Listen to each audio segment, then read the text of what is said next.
Okay. Camera's a little. That's better. I don't care. Who cares? So, I was thinking about. Wasn't able to stream last night. Tonight's going to be a short one, a real short one. I was thinking about maybe making a Reddit account and doing some game dev Reddit stuff.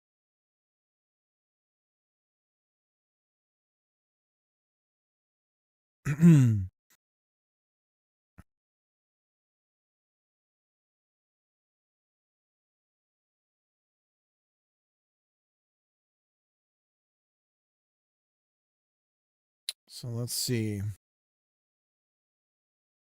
there going to be some rule about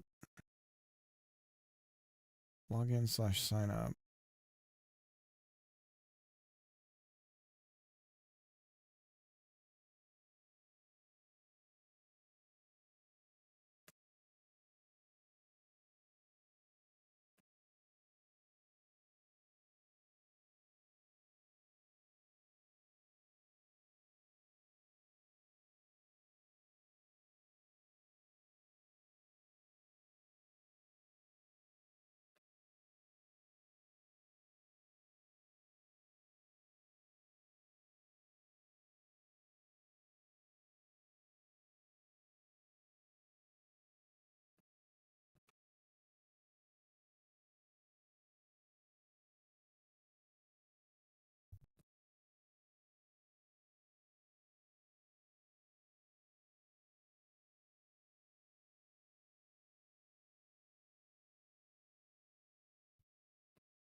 Oh my god.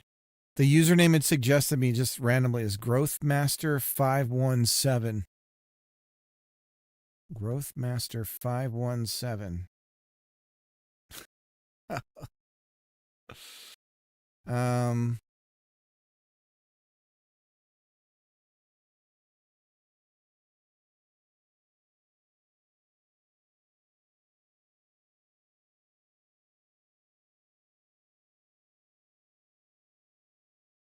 so cricket underscore. Someone has it. Ugh.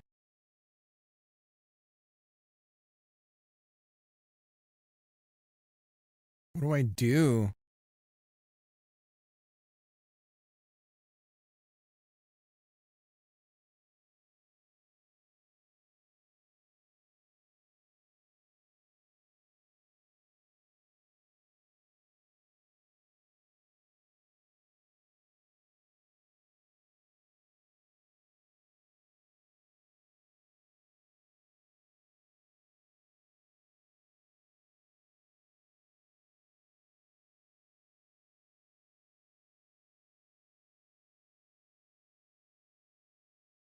I could do 2 underscores.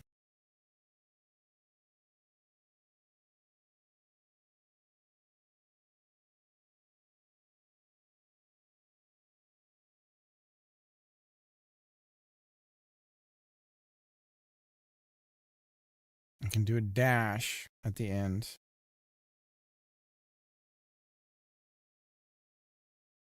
Um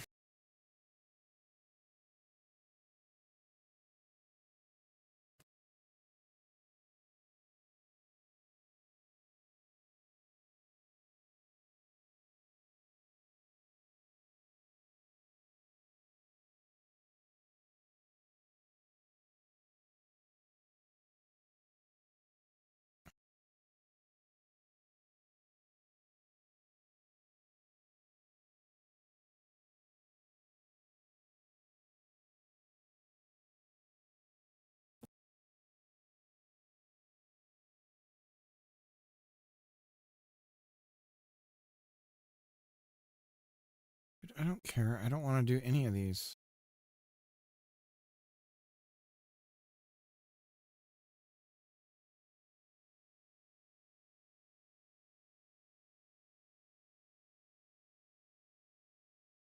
Dude, I don't care. Why do they make me pick anything?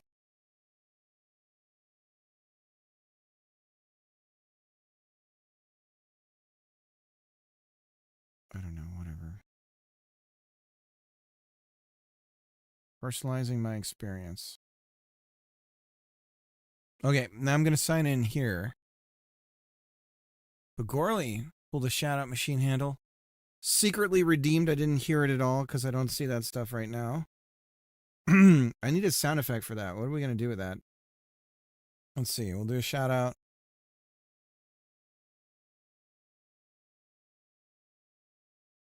Do a shout out to Practical NPC, who hasn't been streaming in a while. Is working hard on his game.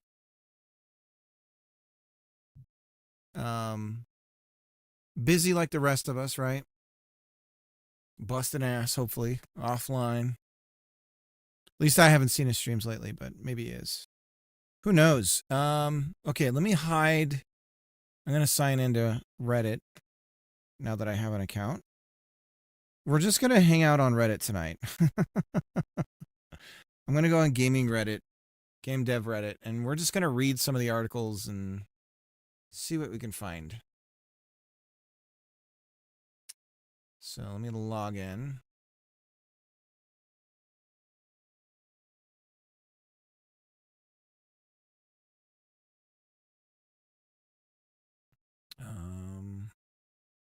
With our new account.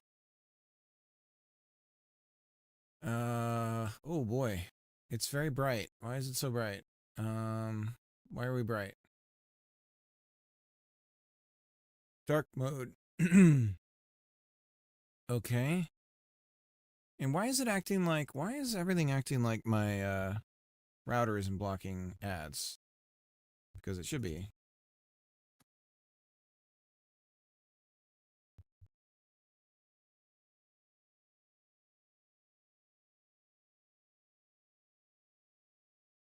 Sure is acting like it isn't.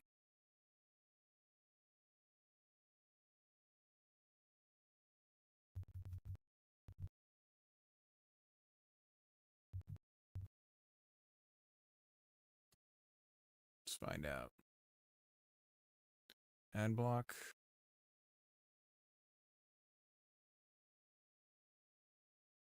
Block domains 0.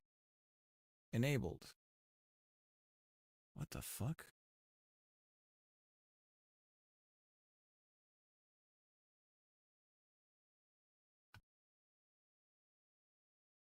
Restart? Reload?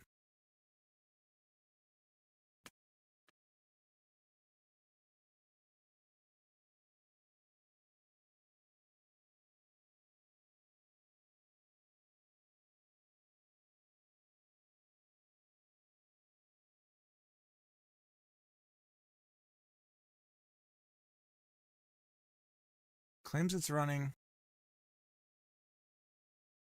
I don't know if I buy it.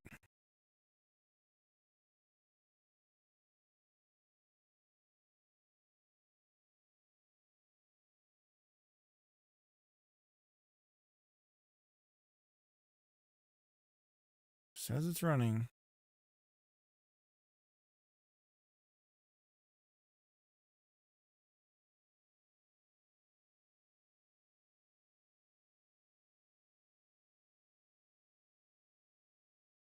There we go. She just took a minute. She wasn't running though. Show enough. Okay. We are now logged in with our Reddit handle. Oh. Can we change it? Uh-oh. Are we locked in? How does this work? Display name. Won't change your username. Okay.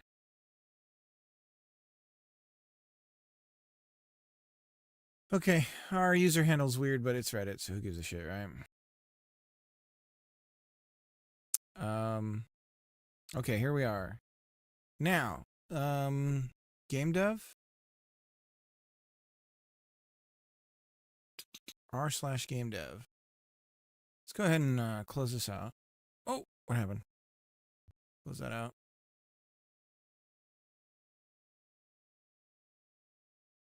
Recent. That's weird. I haven't gone there and it says it's recent.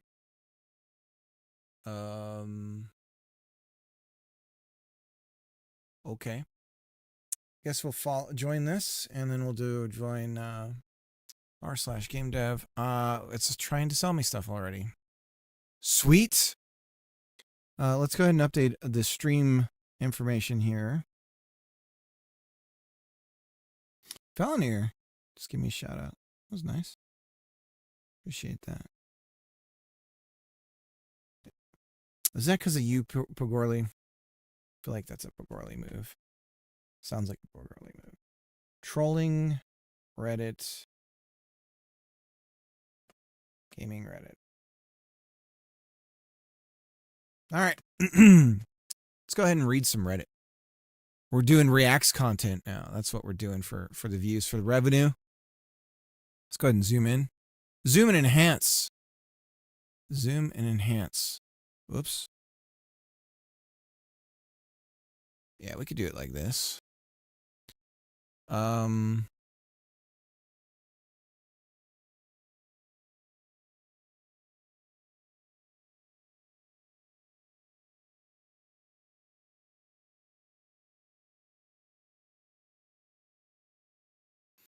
Let's see. Let's look at the top of the week.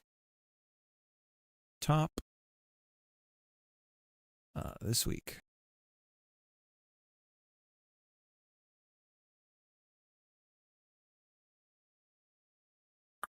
I hate game dev YouTubers. Not just any game dev YouTubers, but the ones who make like 3 games and a total revenue of like 10K. They'll be talking about how to find success as a game developer and the best genres are. Like, if you think all this is actually good advice, then why don't you use your own advice? I, by the way, love small game dev YouTubers who share their journey regardless of how much money they made. But if you're a game dev YouTuber talking about how to find success and what to do, I better see you making at least money to pay the basic living expenses. Okay, that's very good contribution to life in general. So far, this is going swimmingly. Well, I don't have much to contribute with this. I'm gonna download this. I don't know. What does that mean when I do that? I've only lurked Reddit. I haven't ever had an account. So now we're deep in it.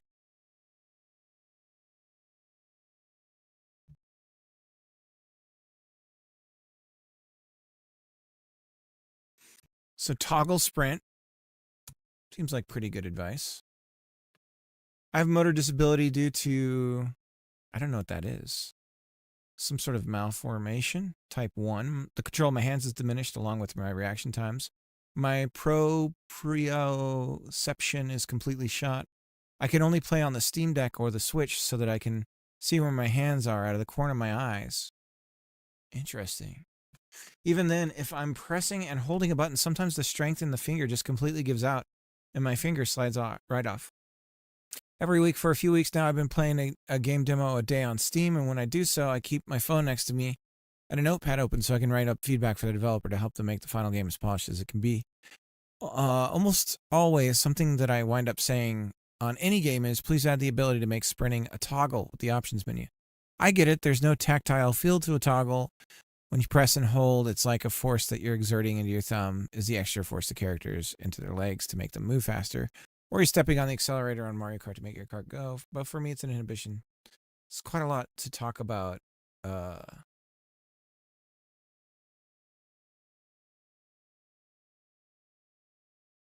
Right.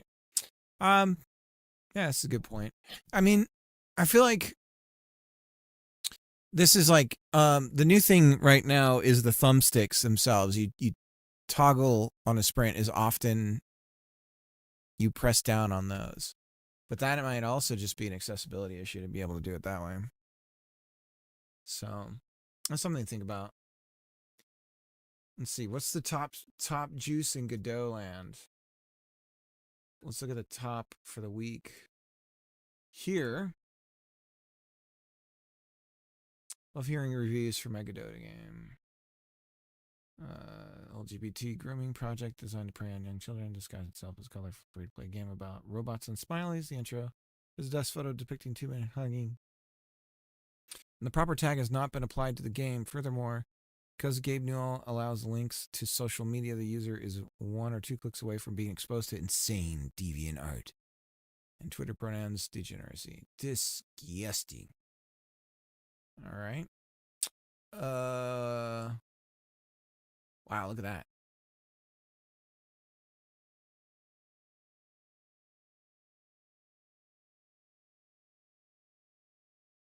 That's some dope stuff right there.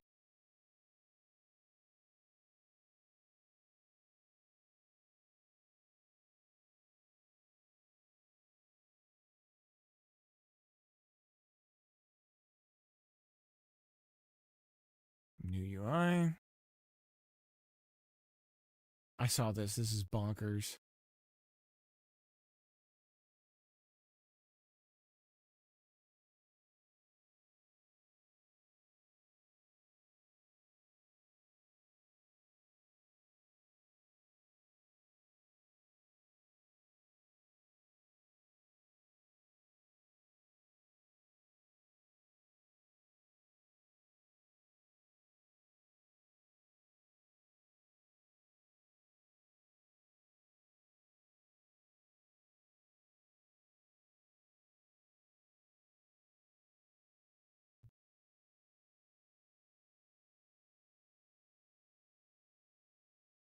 That's cool. Some Dreamcasts.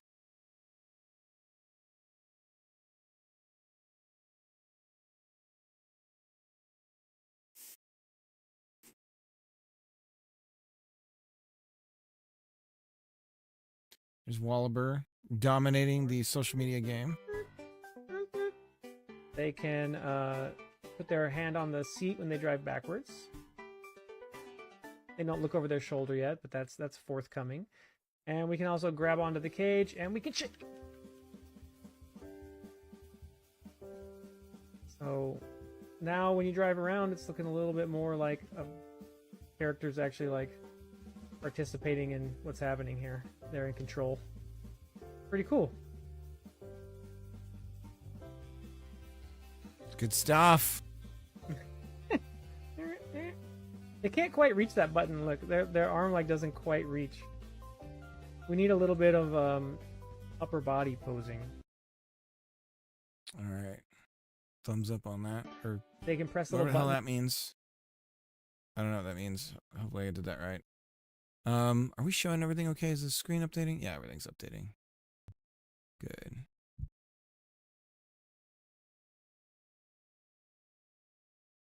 I never worked a 9 to 5. I knew early on that I don't care about Shopify.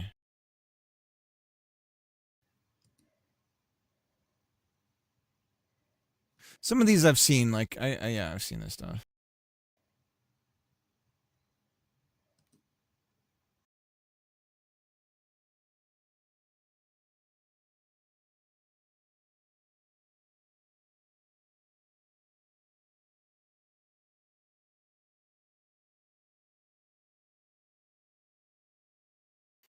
God, this is like I hate to say it, but unfortunately, this is like I just started doing game development, and this happens a lot. Dynamic dependent shadow, shadow and top down 2D game. Light source dependent shadow. I mean, is this anything different than just a sprite sheet? That's you know who's had a huge success is blood what is it? Bloodstain? Or blood shoot. Godot game that just came out. They're doing really good. They just crossed 9,000 cells. They're probably around 200K. That's after everything. So they really busted some ass. And he did some great stuff. I did not. It did not truly sink in how many games are actually launching every day on Steam until our launch day. We're launching our coin flipping indie esport today, and I knew conceptually that Steam market is incredibly crowded, but I never appreciated the actual scope of how crowded it is until I tried to find our upcoming game. Until I tried to find our game in a popular upcoming. There's so many games launching every single day in November that we did not appear on that list until about 4 hours before our actual game launch. There are literally 20 plus other high quality games coming out on this exact day. Something I learned apparently, the list is sorted by every game that gets past some sort of wish list threshold, and then after that it's sorted purely by the release date time. So we could have been longer on if we set the release for 12:01 a.m. What? I don't understand. Probably didn't matter all that much, but it seems like it would be a good hack to be early in the morning. Could have been on longer. Oh, okay. They could have been on popular and upcoming longer if they had set their release date for 12. But what would that matter though? If what matters is when the people that need to see it see it. Olex, what's up? Probably didn't matter much, but it seems like it'd be a good hack to be early in the morning if there's a lot of other games on your release day. I don't know. I don't know that matters because you get shoved down anyways. So that was when the marketing guide somewhere.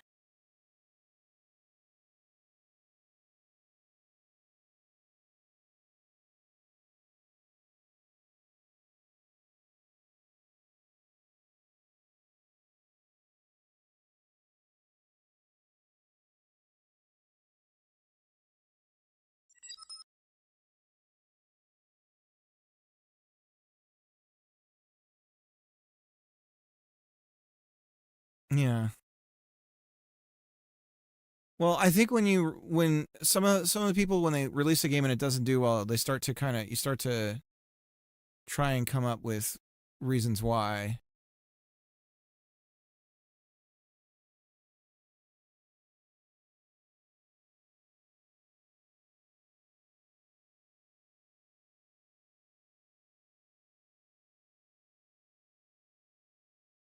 It's a hard cutoff. Games are sorted by release time if they meet the cutoff. Huh.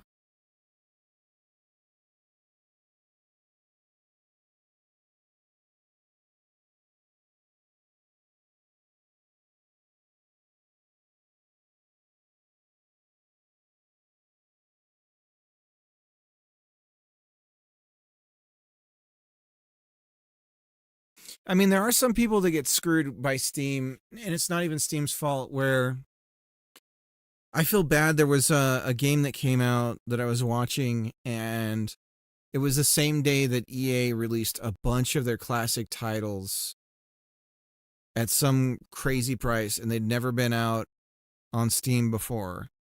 And it just like slaughtered their launch day sales. And they didn't even, it was like a shadow drop thing.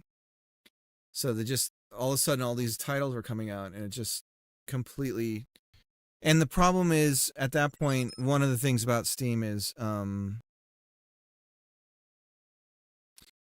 yeah, your day one sales, I believe, reflect how well you're going to do going forward for a lot of folks. At least that seems to be the case during Silksong, and they did fine. Yeah, no, this was more like literally all of the top charts were just plastered. Like the new stuff was plastered with classic games that EA had just let out. It was like the original SimCity stuff and a bunch of other things. So it was literally everywhere you looked, it was all their stuff. So not quite the same as like one title coming out. It was a bunch of EA titles, and it literally just like drowned the entire Steam store. Unfortunately, though, that can happen, especially given that it's a digital storefront.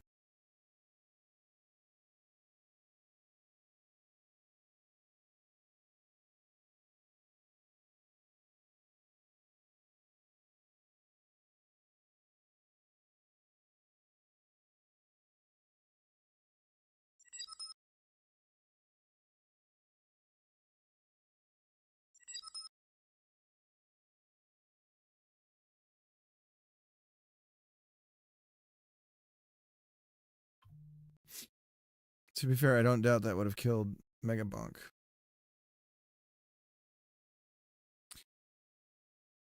This was a while ago. I don't know what it was. I don't even remember the title anymore.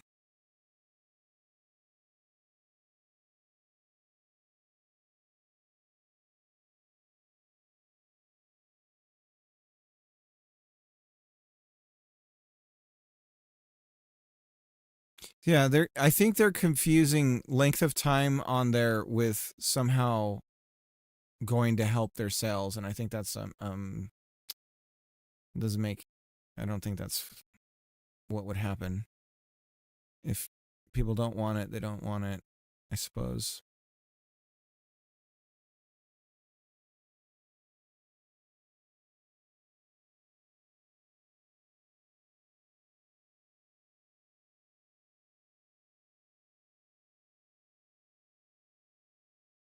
Yeah, this is another point. This is like, don't get them wet after midnight. It's like, well, it's always midnight somewhere.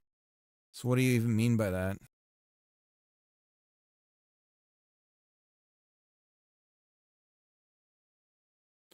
I think it might have been Command and Conquer. Yeah, I think it was that. I think it was the Command and Conquer series.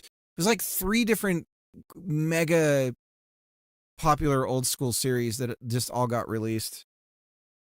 Scorpion, yeah. I don't remember the developer though that was like, you know, I think their argument was these are really old games. Should they really even be in the feed like this? You know, they're not technically new releases.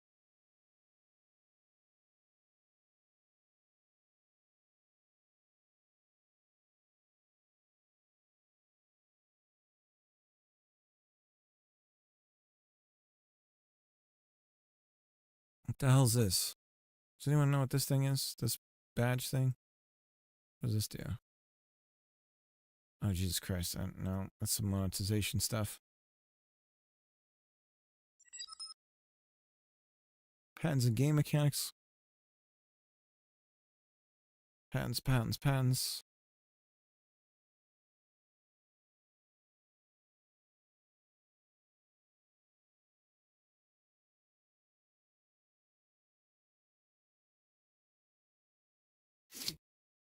Ghost stories to scare indie developers. There's another talk that I was thinking about streaming that was interesting. Statistical analysis, and it debunked a bunch of it was a lot like that about I don't know what YouTube I'm signed into. Let me see if I can is it I hate cops YouTube? No. Here we go.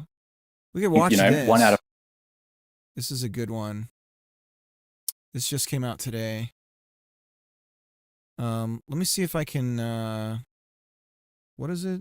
Super key T? And then what do we do? How do I resize it though? Does anyone know how to resize a floating window? Shift? No. Can't remember. Do I just do the this whole thing? That'll work.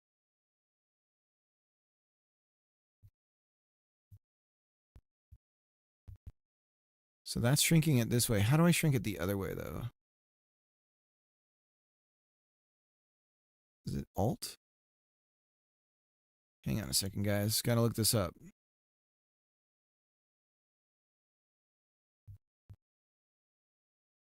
Super right mouse button. There we go. So now how do I make it float on, how do I pin it on all windows? Does anyone know that?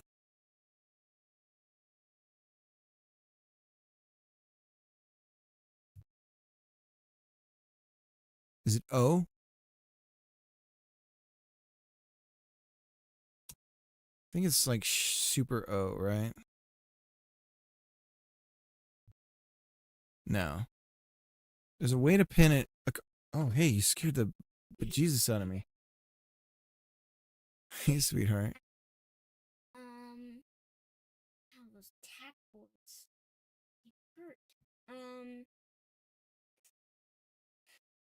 This, I think I accidentally, like, broke something about it when I was reading a book and trying to zoom in. What do you mean? It's just showing a blank white screen. I tried that. Mama tried that. It's not working. We might have to reset it. I don't know how to do that. There's a button here. If we press and hold. I pressed that button. It didn't seem to do it. And press and hold. Let's see if it restart. There we go. See if that does anything. It just says your Kindle is restarting. And now it stopped lighting up.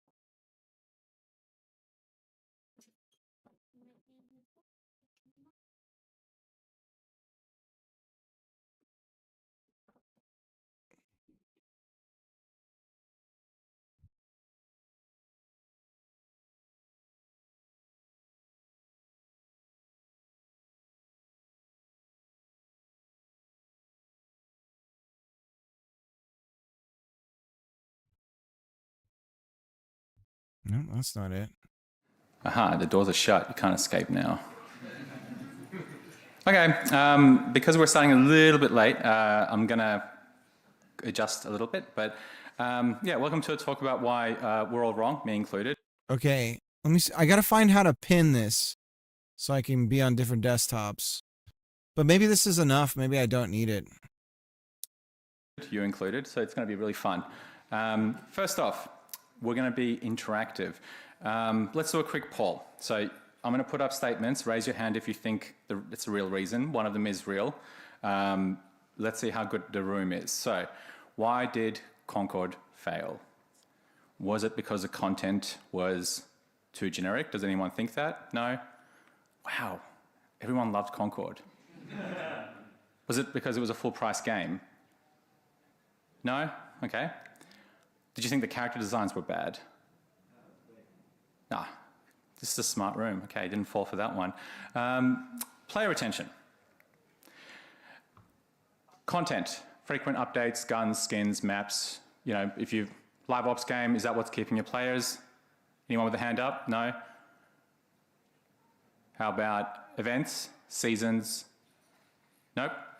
Discounts, exclusive offers, free weekends? Nope.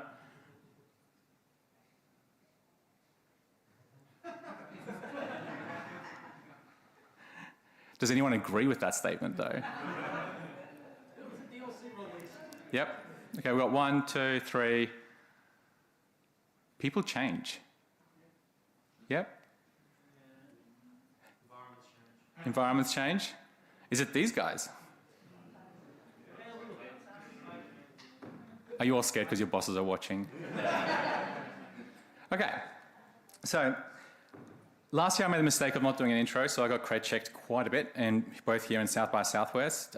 So this time I'm going to do the opposite. So my name's Emre. I've worked on 4 collaborated, advised, consulted, or provided services to all of these different companies and games across publishing, analytics, AI, game design, technical projects, scouting, yeah, basically a whole bunch. So let's move on. This talk is structured in a way where it's about what we think and it's about what the data shows. So it's about what do we think causes success and failure in video games, and what does any type of analysis or research reveal about our opinions and how valid they may or may not be. It's also around, I think, the distinction between opinion and narratives compared to findings. Okay. So if I do, hang on a second, guys. Super T puts us back. Super O makes it pop out. Is this new? No, that didn't do it. Are we sure it's Super O? What did he call it?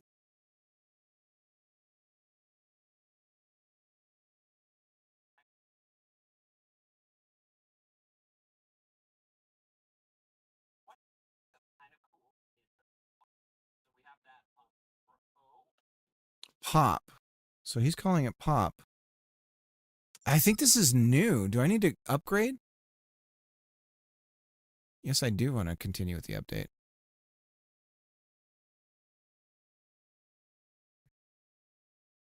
Might have to restart in order to get this, though. Let me throw this on the other window. All right, well, we'll do T. So T takes us out. Evidence. So,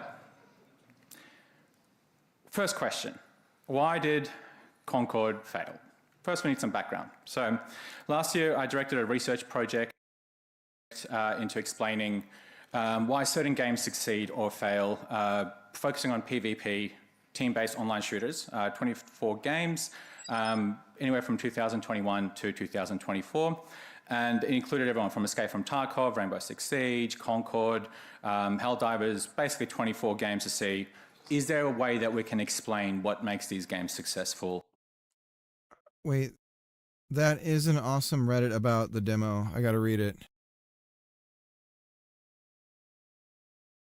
Which one? I launched my demo and it's been destroyed by players. The pause versus pause. Or not. Let me throw this over on the other. All right, I'll check it out. So basically 2 weeks ago, I decided to launch my first demo for my game Pause vs. Pause, a funny tower defense where you build dogs. There was an image on this that's gone now. I remember there's an image here. Why is it gone? That's weird. Fun tower defense where you build dogs towers to defend against an army of cats with tanks. And well, let's say it did not go as I thought it would. Let me debrief you. First, my demo was not a big hit. I launched it on itch and for I don't know what reason it took 1 full week before my game was listed. That's itch, baby. Itch isn't really a good place for that kind of stuff. So let's say the visibility on the platform was not good. Bad. It was very bad. A true disaster. Yep, that's itch, baby. But thanks to a few Reddit posts, I had some views, and I had to get, and I got to have my first beta testers, which was for me kind of a big deal because before that it was just me and my girlfriend who played the game. But it also meant I had my first feedbacks, which was a roller coaster of emotions.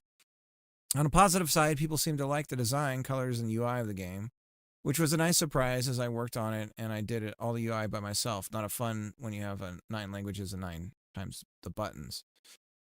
And also the tone of the game, which is more light and fun as opposed to most of the other tower defense.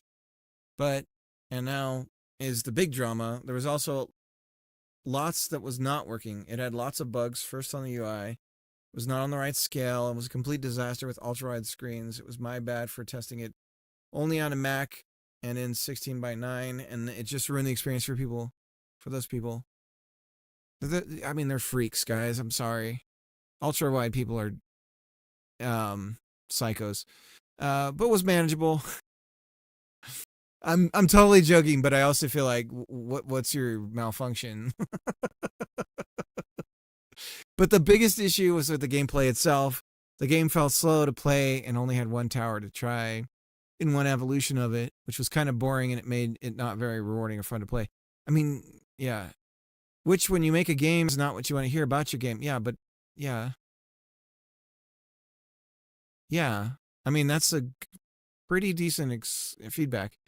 I could feel down and discouraged, but none of that. I felt motivated because even if I had bad feedbacks, the player played my game, and that's the best feeling after months of game devs. So opened up my note app, took all the feedbacks I got and started to work back on my game, and one problem after another, I rebuilt the experience, even corrected some of the bugs people saw, and add new features. My favorite is now the enemy cats go boom boom in the sky when you kill them. And finally, the 0.20 version of my game is out on itch with a lots of bugs corrected. Ultra wide support, new level organization, 3 towers to unlock easily. And 5 if you're a good general, easier to understand text and tower description. I know the game is far from perfect, but it's way better than and funner than it was before. And all it took was to face the brutal reality of letting people play your game. Sorry for the long post. Feels good to write down. I know it's not good to put a link here, so I won't. If you're interested, you know where to find me. I mean, you said enough for people to find the game.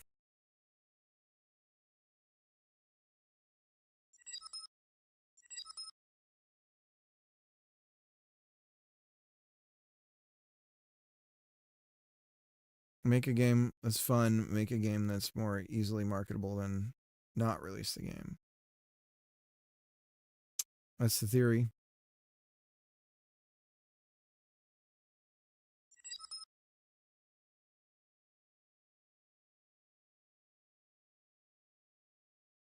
GL can be fickle.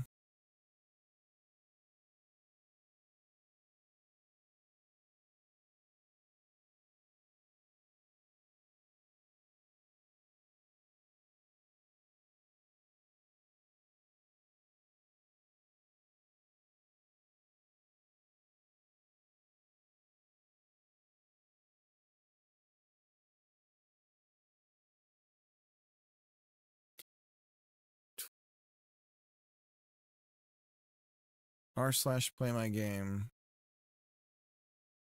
r/solo development.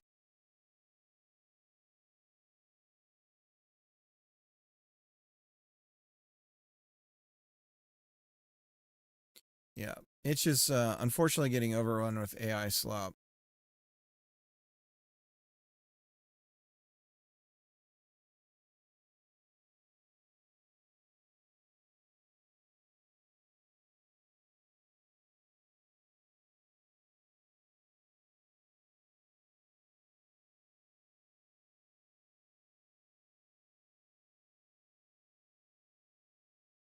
It seems weird that their buttons would require any language whatsoever.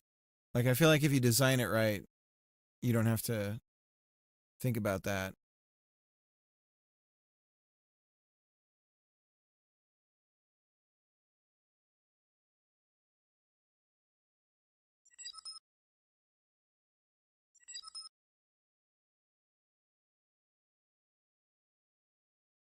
Like Persona.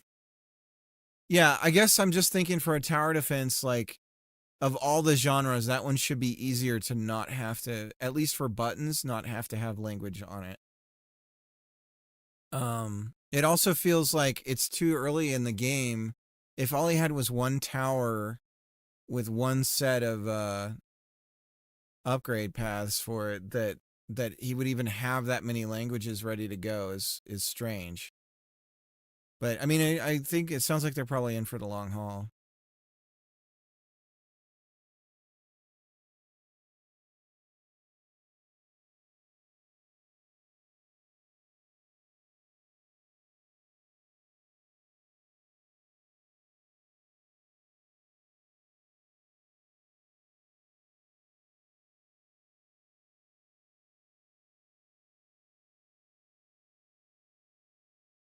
This does not feel up my alley.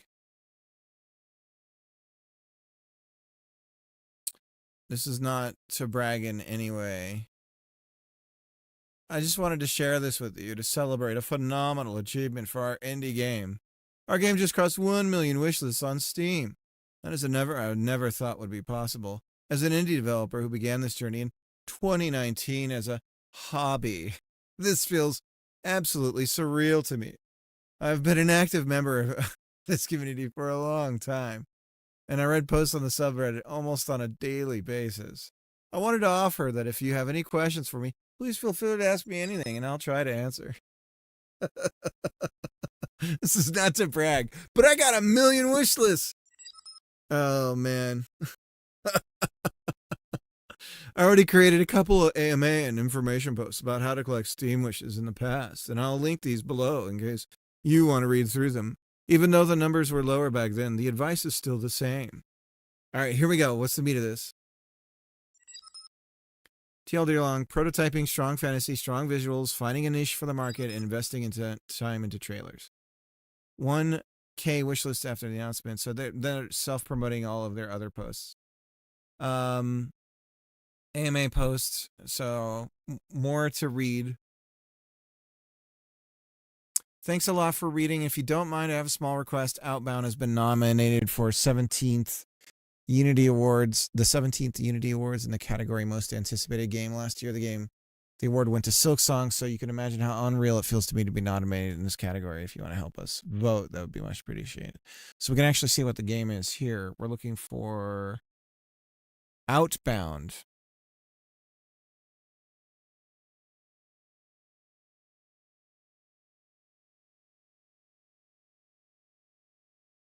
Oh, Jesus. I don't know.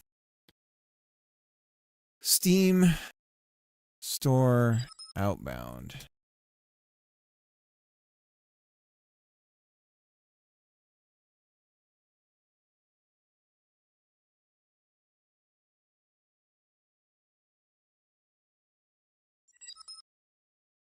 Not to brag, but I'm kind of better than those other indie devs, and mainly that Cricket guy on Twitch. Nathir, how's it going? Yeah, Nathir, yeah.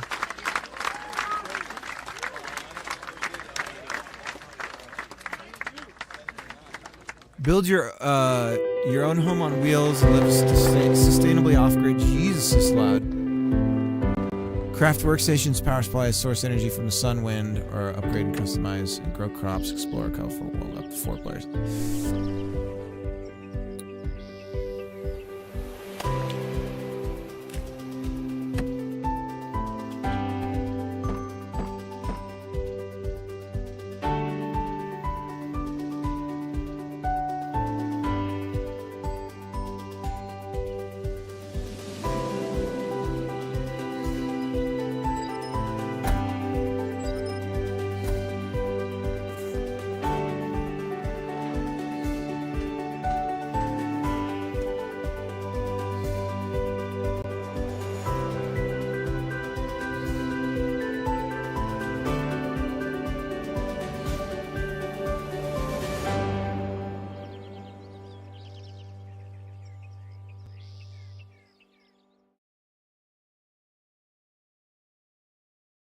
Looks pretty cool.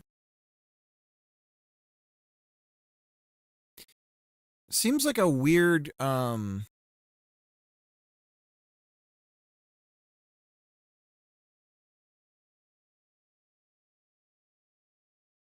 little bit of a weird mix.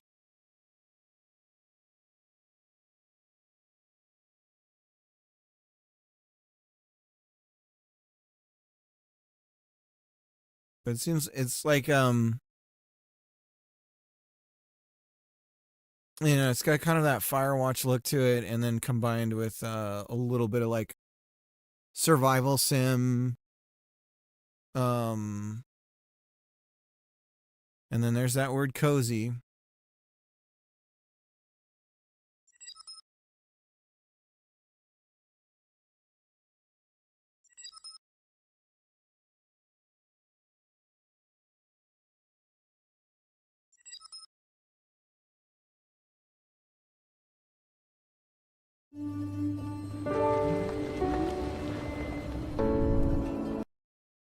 Wishlists are a bit of an unknown. There's a story recently about a game with 50K wishlist that made no money. Yeah, was that the one where they didn't send out the email notifications to everybody? Like a raft, but on land. Yeah, it almost seems like that's kind of like it should have been that. Because the like, imagine if you were on something like a traveling boat that you could slowly modify. And you were in the water instead of driving to the coastline like they did. It's a cool idea. I mean, we've got this. Imagine if you're on a boat, on water, not on land. Imagine for a moment. JD, how you doing? Do a shout out. I gotta do some shout outs here. I'm not doing my shout outs. I couldn't code tonight, guys.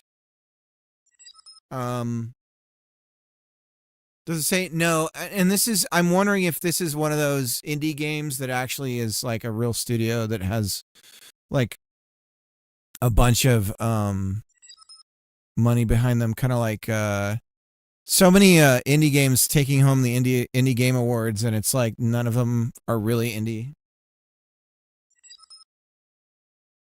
Dave the Diver, that's the one. Yeah, we talked about that.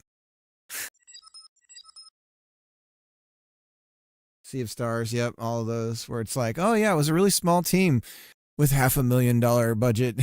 It's like, oh, okay. Our favorite indie. And that's funny because, yeah.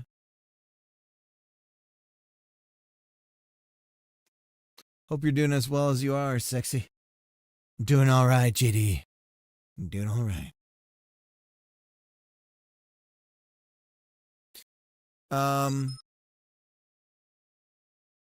People also say, dude, that team, those guys are just banger after banger. The Hades guys, because they did they have like 3 other hits besides that.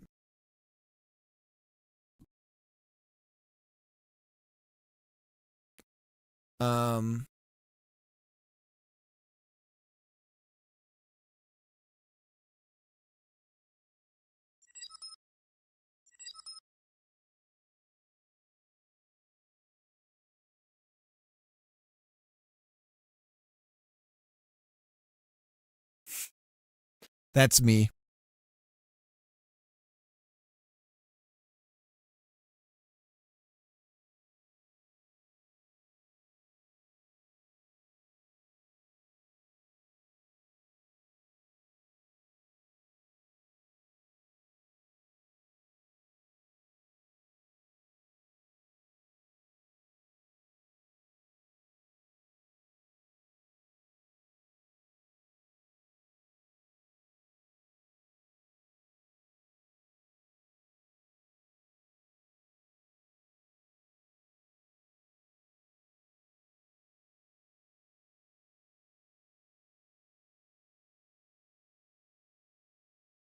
Pretty sweet. A small indie dev, a small indie team of 50 devs. Well, and I think that's a marketing shtick too. Of oh, you know, that's like a hook for marketing, is to say that you're indie. Even if you aren't. I mean, it's kind of like cinema, like the indie film thing. Like once what was it? Once Clerks came out, and then it's all these indie films, and it's like people that, you know, it's that nepotism thing in Hollywood and stuff, and it's all this money in the system and everything, and oh, we're indie and small, and it's like, well, not really.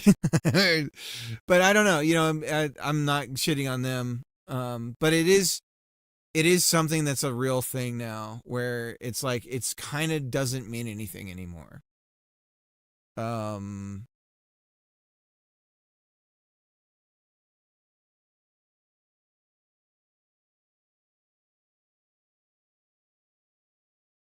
This is cool. It'd be cool to have a team to work with that all wanted to do this.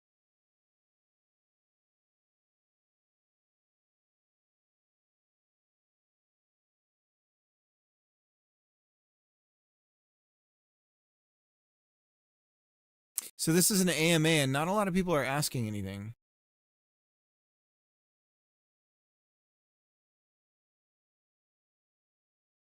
This appears to be soliciting work / collaboration. If this is not the case, you can ignore this.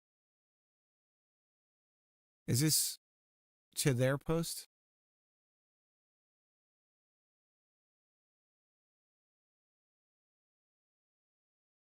Nobody's asking any questions.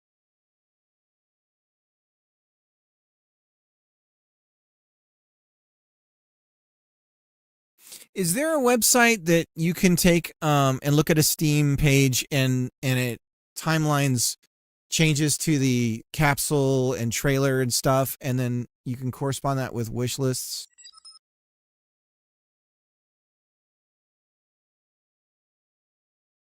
Because one thing I would be interested in knowing is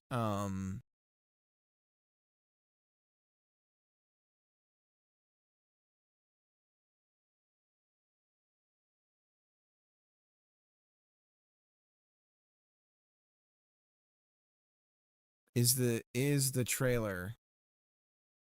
I'd also like to know when the page went up.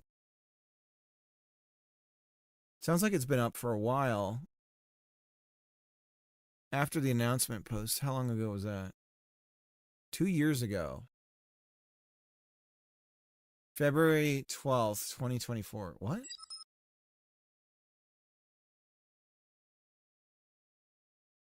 ...2024 was not 2 years ago. Am I having a stroke? How is this a 2-year-old post mentioning 2 weeks ago on February 12th, 2024? I mean, it's close, but not that close. Close enough. That's a very bold rounding thing, though, for years. They don't do month. Project 2 weeks ago. Open world camper game. Under 2 weeks. Trailer removed. Received almost 400K views on YouTube.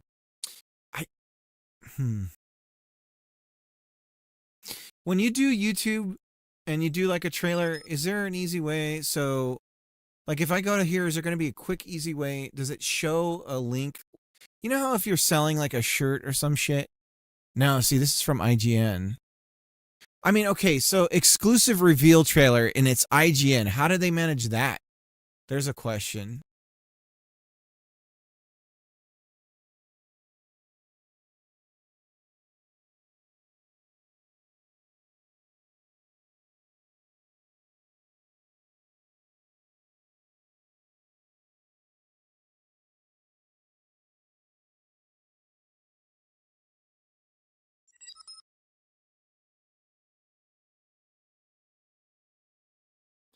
It says we, so that's a decently sized team, I bet.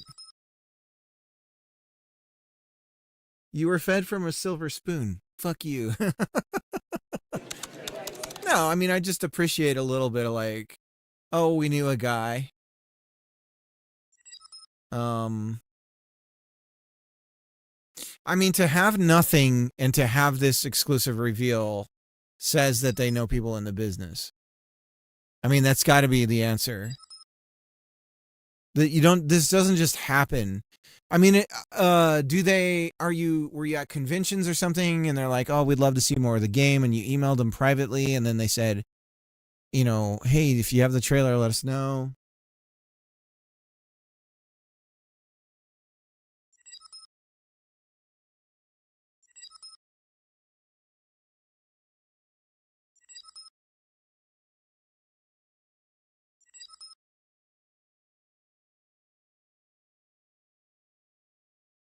It's like a car. Well, yeah, but how did they manage that if that's their first trailer? Or is that a bullshit? It's a reveal trailer. So maybe they had other ones before that. And millions of views on TikToks.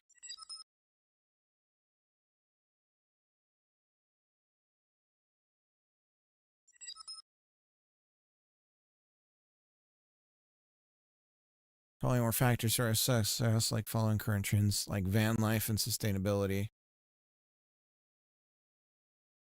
A full-time game studio creating commercial games and to share our story. Okay, so this is like I want to give some insights. Point of revealing lessons.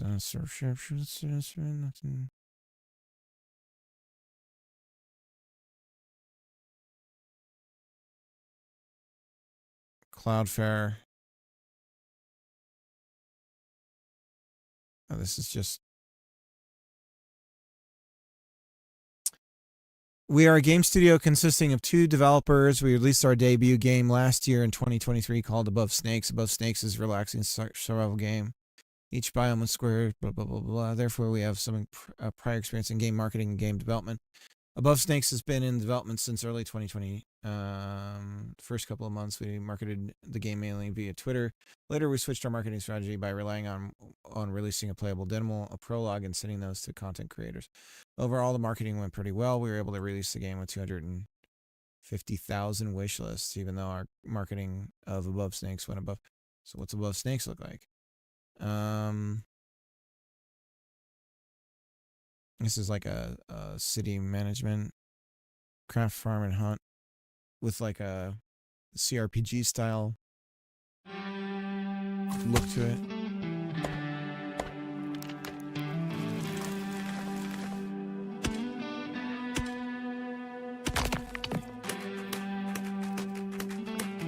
So it's another survival.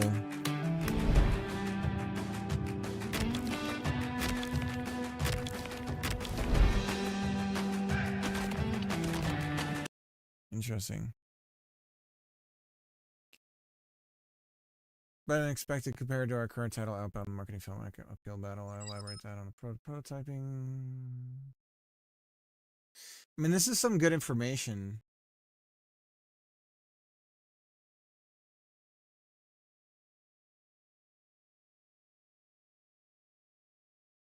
I think this is a good thing to dive into.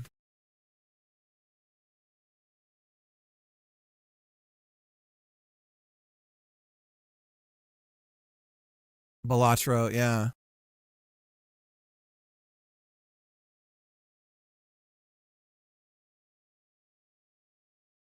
I mean, okay. I think that we're running a studio. And I mean, the other thing too is depending on where you live, what country you're in, there's a lot of tax money that's collected that's just redistributed to like the arts. And so if you're in Canada or I think Sweden might have some of this stuff going on. I mean, there's that one place that is constantly producing they love to spend taxes on games. Yeah. So there's a couple of places where you can just like there's I forget the name for the allocated money. I mean, my state has nothing like this, right? The kinds of money that it collects to do that, to try to encourage businesses, is all related in agriculture. So there's nothing here for me to be able to dip into that like well of money and use that for anything.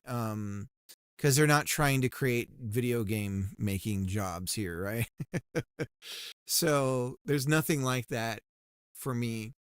So another possibility is that they've got some system of tapping into that money. I believe the UK even does stuff like this as well. I can't remember, what's the term for that kind of money? There's a name for it. So it's possible, to be able to dip into something like that they had some possibilities like that. A grant, that's the word, JD. I'm a dummy. A grant.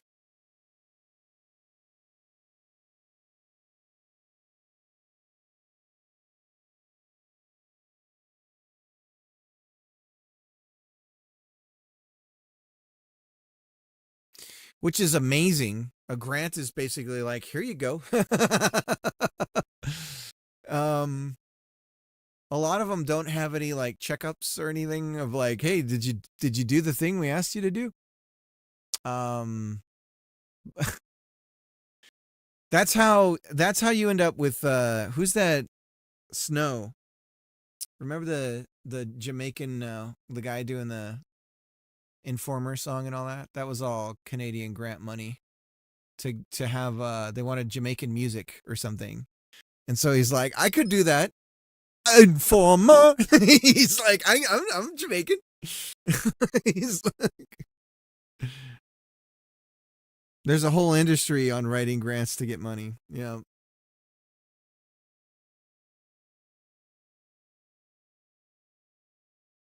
Oh man. It's funny. No, I think there's probably a lot of good notes in here. What I could do is grab some of this and research marketing.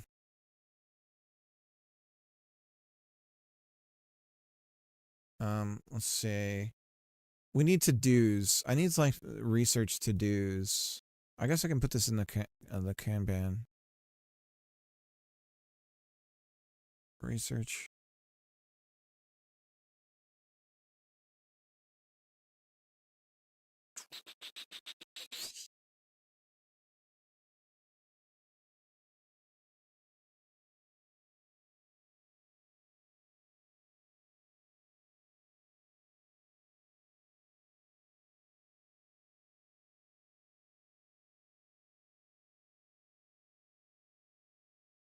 All right, first comment on Reddit.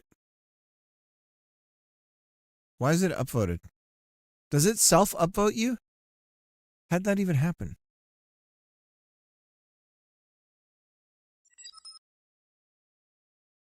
Okay. That's weird. What's the point of that?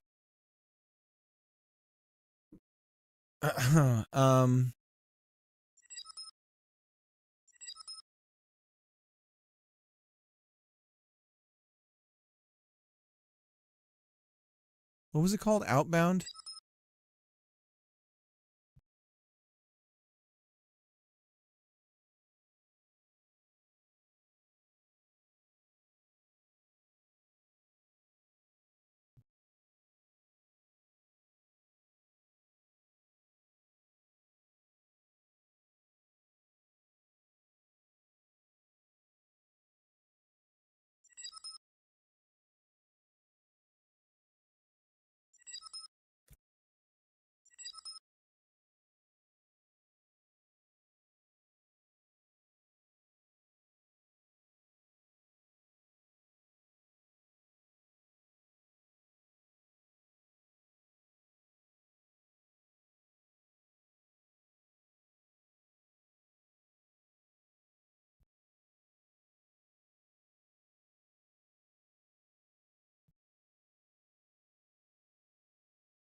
I mean, we know for certain that doesn't mean you're going to get 1 million cells, right?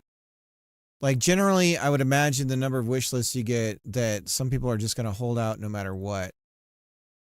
Either they can't buy it at launch or they're going to wait for a better sale if they don't think there's... Or they wait for reviews, right? So not all of those are going to return to sales. Although I imagine it is possible to cross that number anyways with a well-liked game that's doing well and is a hit. It does feel like a niche though, but I think there's a bigger space in the cozy market than I think. I think it's like a potentially area to tap into more.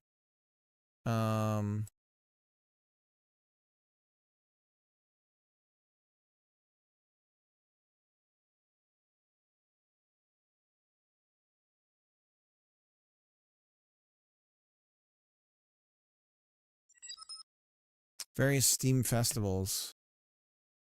Lots of festivals, yeah.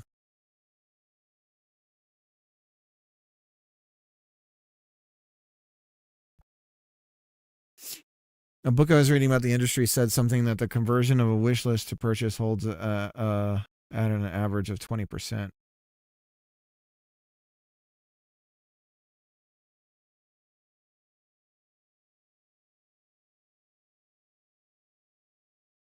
Going to go downvote, be right back. Same Marcus Spam. Same reported as well. Thanks for your support, guys. I really appreciate it.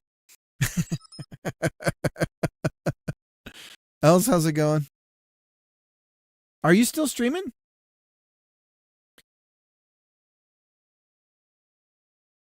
I got started really late tonight, Els. I wasn't able to watch you at all. I had you on for like 5 seconds.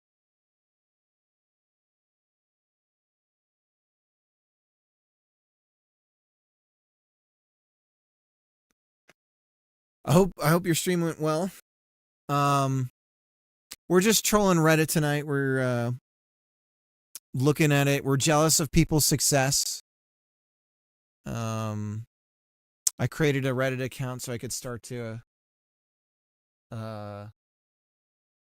interact with it, I guess, and figure out. I don't know. I didn't. It was so late tonight though, and I was with the kids all day. I just couldn't code tonight. Oh, Jesus Christ with the raid. All right. Let me do a shout out.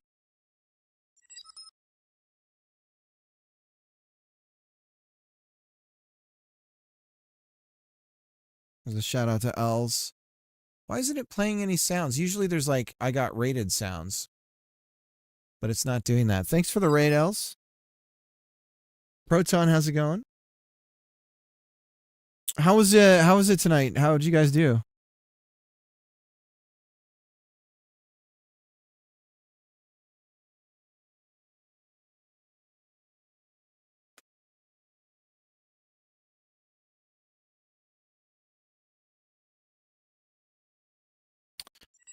I can show you briefly. Let me close this out.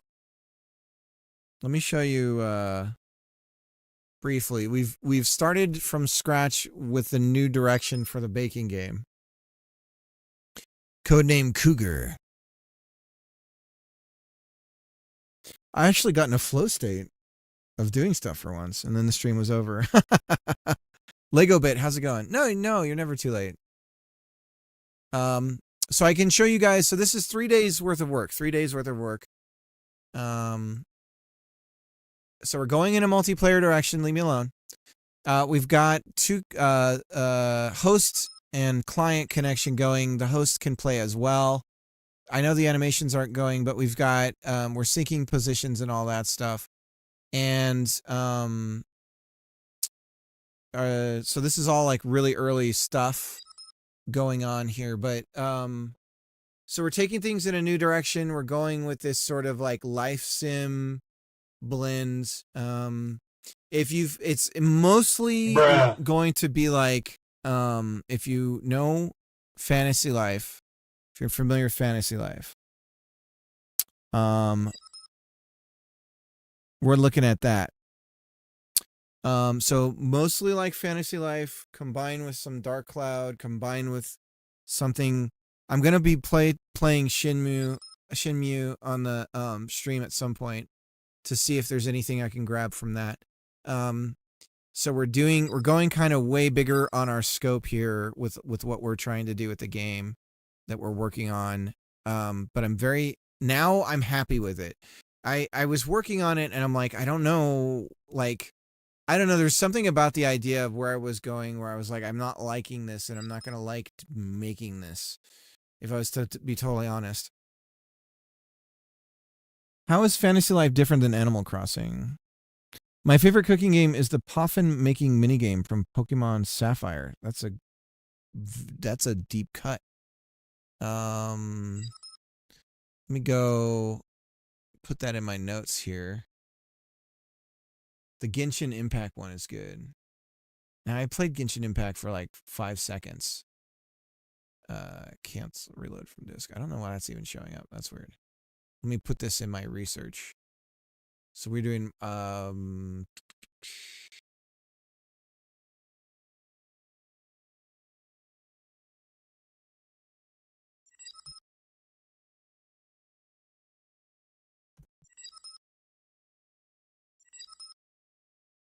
does it not let me click there? Is it Control Shift Enter? Is it just Enter?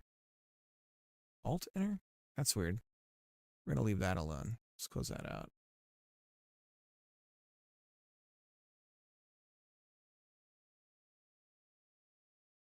Research minigame from Pokemon Sapphire.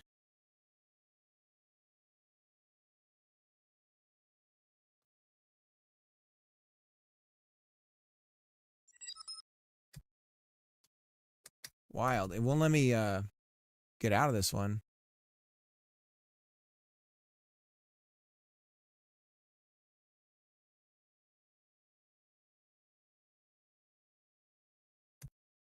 There we go. And then it was Genshin Impact, research, cooking in Genshin.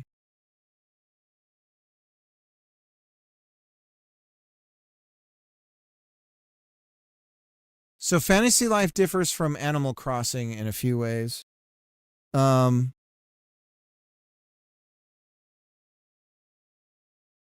I played Genshin Impact for like $150 seconds.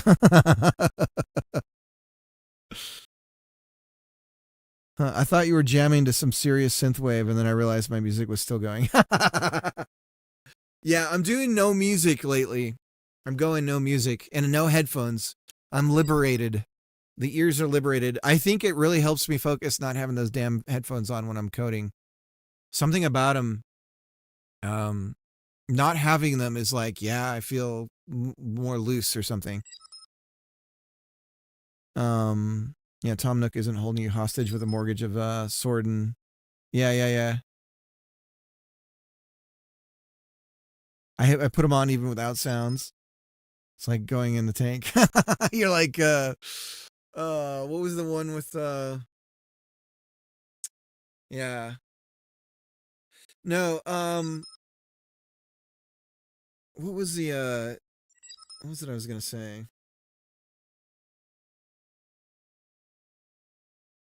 Oh, this is damn cute. That's a time capsule right there. I wonder if that kid's loving life still. Hello everybody, today we're going to make Poppins. Poppins. And today we're in the wrong place. Like, Righty-ho, we're in the wrong place. that is my bike. 5 subscribers. Okay, I'm just gonna find a broken one. Like, it says copyright. Like, my brother named it. Brother. My brother named it. Like, I can't speak as well today because I can. My daughter would totally do this. She's already doing this, guys. I've been like doing stuff, probably not. And I'm in the same place, so 1 second you can see. In the next video I'll be like doing some contest. Contest. Like to click and learn or other people. Now if you got friends who have Got a friend?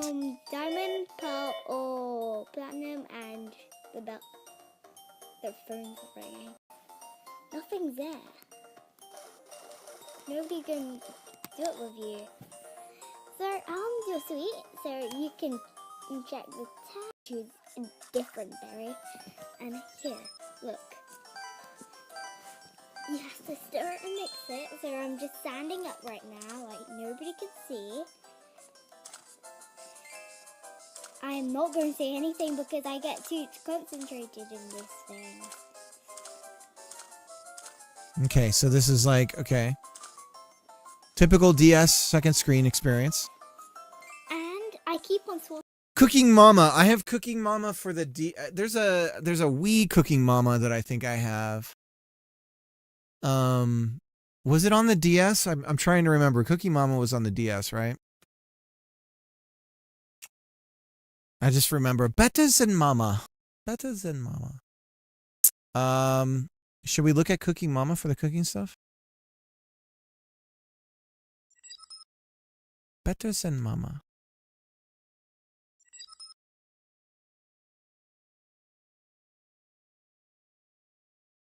Basically, each berry adds different flavors and has like potential to some degree, and then how well you stir it is the percentage of that potential you get. Oh, she's a wee Cooking Mama.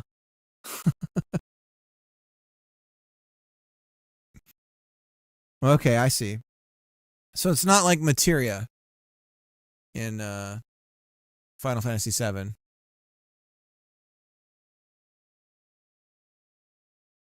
All right, we're gonna close all these ones out. So to answer your question about Fantasy Life versus Animal Crossing, it's different in a lot of ways. Fantasy Life has you taking on like different roles that would normally be like, it's like almost a bunch of games in one. There's a combat roles, and those are like, you're like a paladin, or you're like a knight, or you're like a ranged person or whatever. And so you can go out and like do like combat against enemies and stuff and collect goodies and everything. And everything that you sort of get feeds into the other systems of the game, the other lives that you can play in the game. And then you have your collecting lives, and those are like woodcutter, mining, and all that. So that's where you're like collecting. So basically it's almost like it took and normally you do all of that stuff in a game and you're leveling up one character, right? And it's like it's split it out into, these are different roles that you're then, like a job system where you're leveling up that role. And so it's kind of like you can sort of gravitate to like, I like doing this or I like doing that or whatever. And there's these individual roles and they call them lives in the game that you sort of like level up. And then it has a multiplayer component. I played it on the 3DS with my wife way back in the day. And it had an odd ad hoc Wi-Fi thing where you could connect with the other players. And then you would go on these little adventures together with your life, your character and whatnot. And so it was way different from Animal Crossing, because Animal Crossing is like this sort of chill, you're just sort of on an island or whatever, just collecting fruit and pulling weeds, and there's not really any adventure going on. And so this is more like more RPG-ish in what you're doing.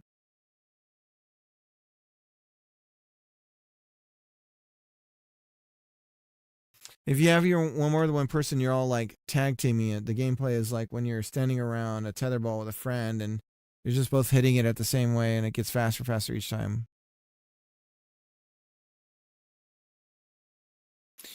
Well, so Fantasy Life has, when you're playing Fantasy Life, all you're thinking is, I wish it was more like this. And so it's this weird game, like where you're playing it and you're just like, man, if only it was like this. So that's where I'm thinking when I'm like, okay, well, what if I just did that? So is your new game like a stream game? Do you mean, is it something that people play on the screen of a stream, or is it something that people stream that they play? What do you mean by the question, I guess? It won't be on the screen. It won't be like a stream. Yeah, it won't be like that. No.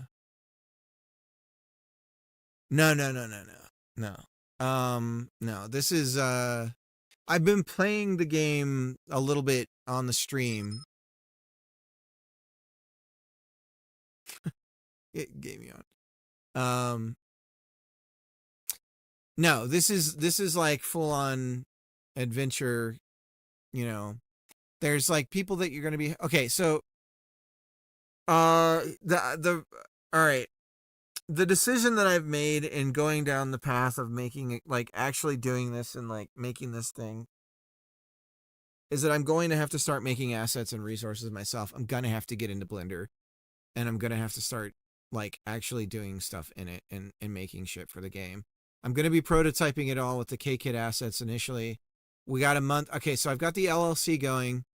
We're going to get the Steam page going as soon as the LLC has been registered. It's going to take at least 3 business weeks to get that to happen. And then I'm going to get the Steam page going, and then we're going to get playtesting keys out to people. The page won't be up, but the page will exist in order to be able to get the game into hands for people to playtest. It's going to be using Steam's lobby system and Steam's relay system for multiplayer. Yeah, no, we're doing this. And so that's the experience is going to be on Steam. There's a lobby. Okay, let me do the actual sort of pitch. How did you file for an LLC in state, or did you use an out-of-state agent? I did it in state. I'm not gonna like Delaware or whatever it is. Like I don't know how to do all that shit. You know, the tricks of like I registered it myself. And then I might file a fictitious name, but I think I'll just use. You didn't use Delaware? Rookie. Have fun paying taxes. Yeah, so anyways, so the game, here's okay. Going back, I was working on a dungeon crawling game. It was really rough prototype, but I had that going. I had built a WebSocket server using Godot, and then we were connecting to it via web browser. It was a web browser Godot game. It would connect to the lobby. You could start the game up, and it would do WebRTC connection across the internet between people playing the game in the web browser. And then you would connect, and then we just had like a multiplayer combat arena thing to test everything out in. I was working on that game while my mom was getting sicker and sicker fighting cancer. Once she passed away, I didn't want to go back and touch it because it was this weird memory machine. It was like a time machine, and it like made me really sad to go there and even think about going there because it was like I was in the hospital again and all that shit, right? So then it was like, okay, I'm putting that away, and I'm just going to come back to streaming after a month of a hiatus, and we'll just start working on the Hexagon game. And I started doing that again. But the thing is I kept thinking about kept thinking about how well that was doing in terms of like people were really interested in it and stuff. And I was like, okay. Then I started thinking about like a cozy game to make with my daughter, and we were getting on this baking thing, and then it was like she wasn't going to be able to contribute to it because I was using so many assets, and I'm like, how do I get this so that I can get her involved in something? And so I was like, okay, her thing has got to be her own thing. I don't think we should stream it. I think that's bad. So we're working on her game. We've actually been doing a lot of prototyping for her thing that she would really want to do. I was like talking to her about it. I'm like, what is it you really want to do? Let's do that. And so we've been working on that offline.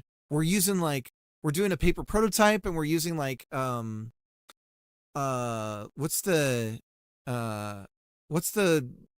clear paper that you draw on for the projector? Anyways, we're building the UI using that. And when I build the UI for this game, I'm totally doing that because it's way easy to like prototype when you can just draw it and be like, okay, press this button. Here's what happens to the UI. Transparency paper. Yeah, that's so great for designing UI. It's great.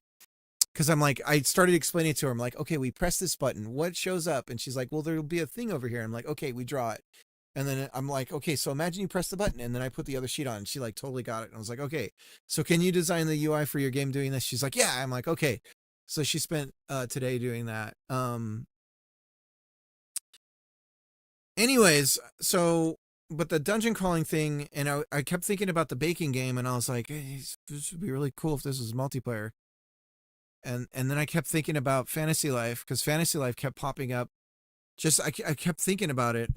It's like, man, because I keep thinking about Fantasy Life. It keeps popping into my head. I'm like, that was so great, but it just like was really missing.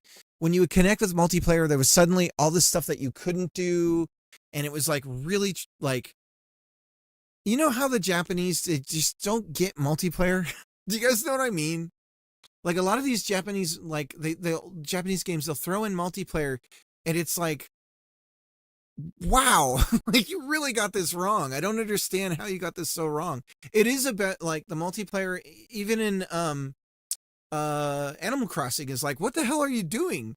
Like it's like this weird everything, like you connect to multiplayer and suddenly everything is like locked down in this weird way. And it's like, oh, so we really can't play together in the way that I can play solo. Like suddenly the person hosting gets to do all this stuff, but I don't get to do anything. And so it has this weird like you're going to prison, like it's like a prison, it's like a visit at a prison where it's no touching. It's like that whole thing. A lot of Nintendo multiplayers are like so focused on protecting the amount of interaction between people and other people's kids, there isn't really a multiplayer after all. Yeah, it's really bizarre. So Fantasy Life is level 5, and it's funny, when I was playing it recently, I was like, man, this has like, I feel Dark Cloud in here. And it turns out that the first game that level 5 made was Dark Cloud. I was like, oh shit, I didn't even know that. So Dark Cloud, it has its roots in Dark Cloud in a lot of ways. It's where you get to do the chat systems where you can only write. Yes, Fantasy Life is like that. Fantasy Life has these baked in like, good job, and like you can only do the reaction stuff. And I get it from protecting like the player's inventory and stuff like that. Like you don't want the Diablo 1, or was it Diablo 2, where when you would open up the trade dialogue, it's like you're going to get hacked. I remember that experience watching my friend get owned on Diablo, doing some sort of online trade thing. It was, and I didn't even know PC gaming at the time. I was so confused about what I was even watching.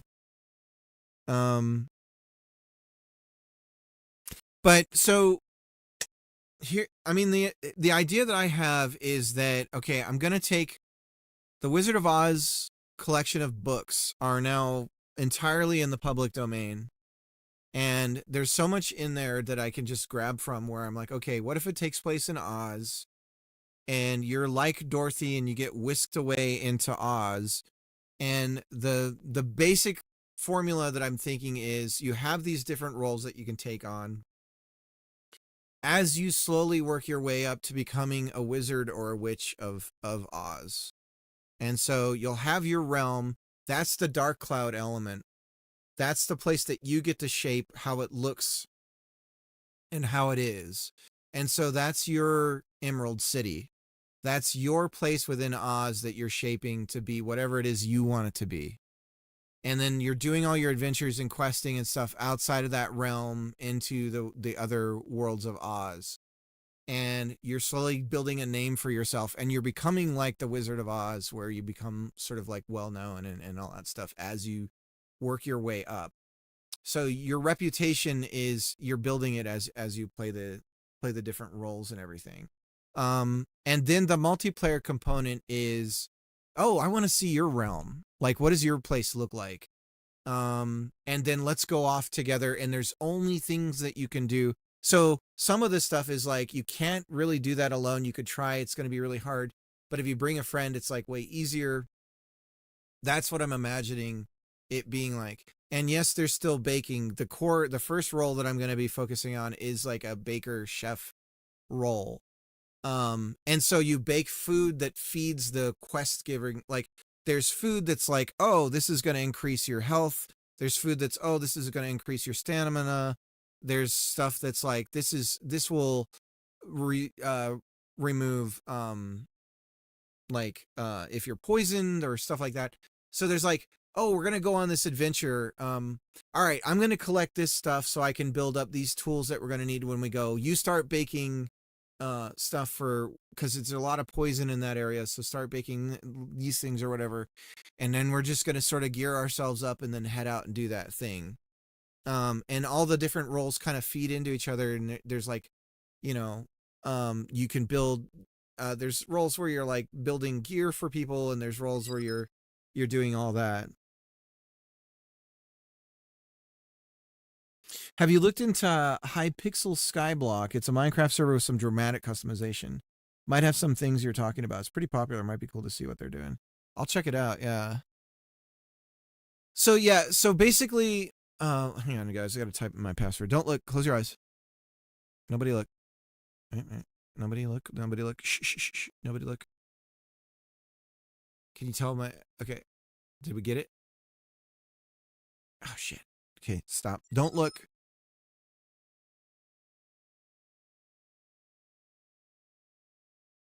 God bless it. What am I getting wrong? I'm going to get, like, locked out. Do I have caps lock on? I can't tell. My keyboard doesn't light up when I... You know what? We're not going to do that right now. Let me look this up though. Pixel Skyblock. So anyways,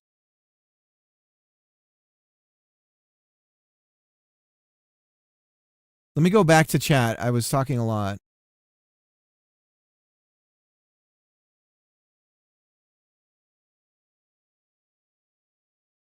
I remember that game. I played it once or twice, I think. Dude, I know what you mean with that. That's why I'm not working on Sooty anymore, because when I was working on it, I was going through unemployment and barely hanging on. Every time I open it up, I get put back in that headspace and I can't handle it. Yeah, dude, maybe taking what you did and like putting it somewhere else might help you go back to that code. All right, but anxiously awaiting the end of my stream. Good luck. Gonna lurk for a while. See you around. I'm glad I can return the raid train to its ancestral home. Yes, Els, thank you so much. Much love. Have a good night. Yeah. My streaming stuff is weird. My wife got a job. She got a new job. And so Mondays, Wednesdays, and Thursdays, I'll be streaming at night if it doesn't work out in the mornings, which it never will.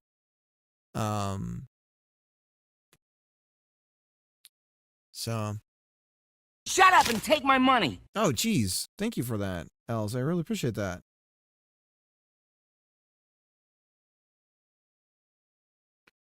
But this is it. We're going in, guys. And maybe I should get to coding. I'm going to try to sign in here again. Let me try typing. Are we lowercase? We're lowercase. God, my password is so... God bless it. I've had this happen before with this, though, where it's like, I know I'm typing it right.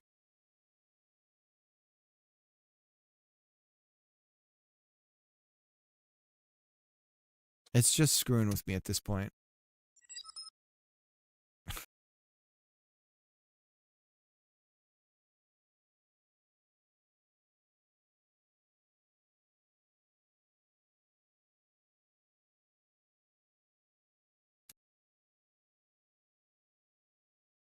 I don't know what's going on there. Okay, well, maybe we should get to coding.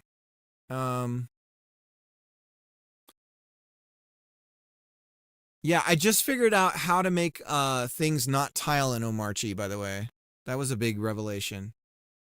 So that was a big deal. So we can try that with Gadut, actually. See if that helps things. Can we? Yeah, we can move it around now. I want to rebuild my Linux build so I can start over, but I've done so much stuff in the X11 one now that I'm having a bit nervous. That I'm a bit nervous to pave it.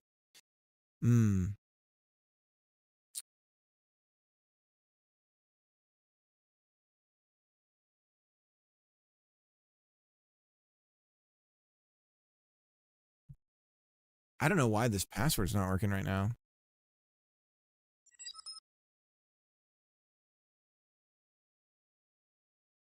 I guess I'm just going to kill it, and then maybe I can come back to it. But I guess that was the original intention when I got the video card, so I just got to jump. Yeah. I mean, I don't know. I'm really agnostic now with OSs. I'm disappointed with a lot of them now. I think I just think that things right now are just really bad with software, and we're in sort of a dark period. I mean, it's just, I don't know. It's weird. But I am enjoying this so far, and but it definitely, like, there are if it's not in the packages and the repos and everything, you're compiling literally from scratch. Unless there's something I'm not understanding, you've got to look up what packages you need, get them installed. Like CMake, you're going to need to, like, oh shoot, it has all these prereqs, so I got to find those. And yeah, it's not like Debian sourced stuff with apt. There's no apt-get, there's no pacman. I don't think there's pacman in this. So there's no, like, the package management is hardcore, but Omarchy has pretty much so far what I've needed has already been ready to go. My main annoyance is it seems like I need Flatpak and apt and pacman to get everything. Yeah, and Flatpaks are like, usually, you know, it's like, bam, you're ready to go, but then it's in this containerized sort of world. And so then you run into weird problems, like a Flatpak of Steam, suddenly things aren't working right because it's like not able to talk to your environment the right way. So they all kind of have their caveats. I'm an apt man myself, so this has been weird. But if you, yeah, because Flatpaks are very Mac-ish. They're very Mac-like. But here you just have, you can go to install. And then you have, I'm on a spinning hard drive here, so things are a little different. Did I not even? There we go. So you have packages in the ARU, and then you can install web apps and so on. Yeah, exactly. And so you're not gonna with Arch, which is what Omarchi is using. You're not going to be able to just download stuff from those links. The .deb file, none of that's going to work right. So if that sounds like a no-go, then I would say do not head in this direction. But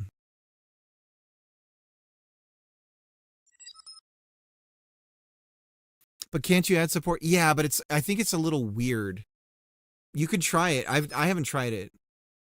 Or is that like Ubuntu? Yeah, Ubuntu will support the debs. I think. I think you still can try to do installs with the .deb files, but I think Fedora, that's interesting. I mean, I won't get into the like nerdy, not political politics, but the like nerdy politics of like why I would avoid Fedora. I would avoid Fedora way more than Ubuntu. But I don't know. I haven't touched Fedora in a long time.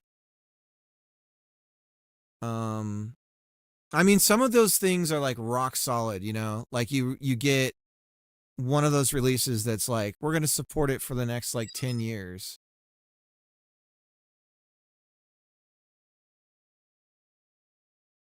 This graphical upgrade thing called Compiz.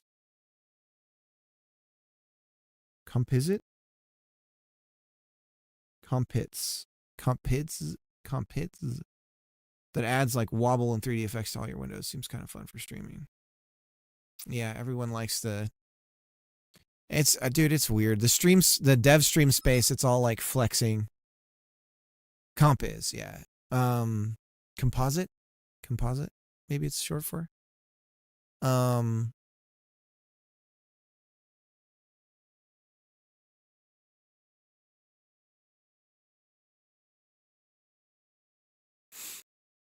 I don't want to hold you hostage talking about Linux, but yeah, the other unfortunate thing if you're new, I don't know, dude, Linux is awful.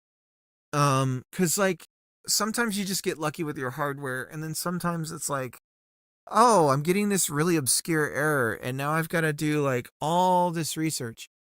And maybe you have enough background in Linux where you're like, oh, okay, I know roughly where to start looking for this. Or you don't know at all. Yeah, I've had like 3 random reboot crashes since I got my new video card. Yeah.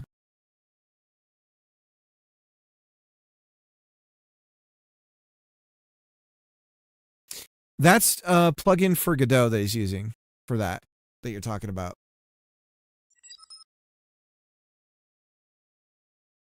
So that's actually an add-on for Godot that he created.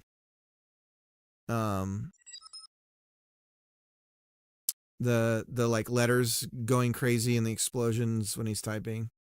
That's actually a Godot thing.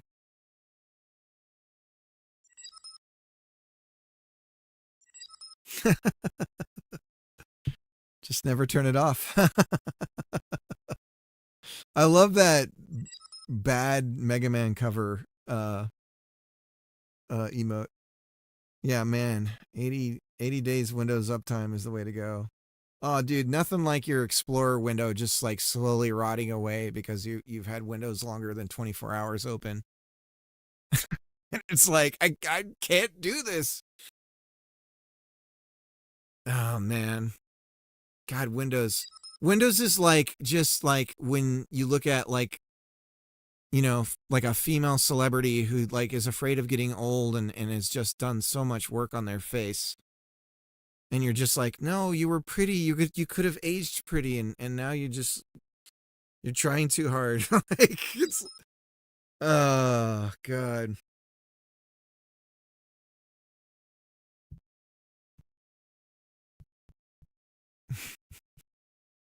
When was the last time I reset this? Reset? Yeah, I actually haven't since I've installed Omarchi, I haven't done a reboot yet. Yeah, Windows given the Renee Zellweger. Yeah, and it's, you know, I can't blame them. They have to, they have all this legacy support in it, but you'll open up like a certain settings thing and you're like, oh shit, I'm in 95 right now. Like the my computer stuff is like, oh damn, this is like Windows 95 right here. And then you go into another settings thing and you're like, oh, this is Vista. This all this like slop came in with Vista. And then you go somewhere else and you're like, oh, this is XP's like thing. This was all, you know, put together in XP. And now it's like chaos with the 11 stuff. You're like, how do I get to the good stuff? So it's so inconsistent. I'm still on 10. Yeah, mine came pre-installed with 11, my box.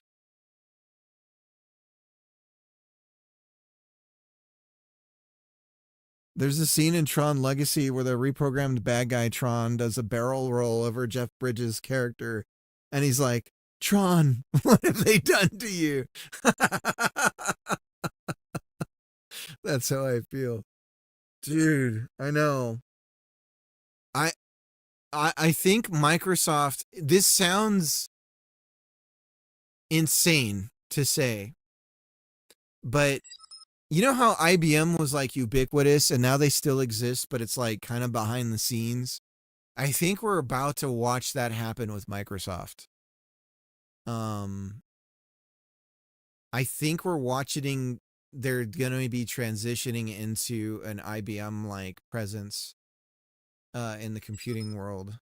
I think because they couldn't, especially because they couldn't find a way into the cell phone space. I don't know. Windows 2K, I know you're in there. Yeah. If that happens to MS, I better sell my house soon.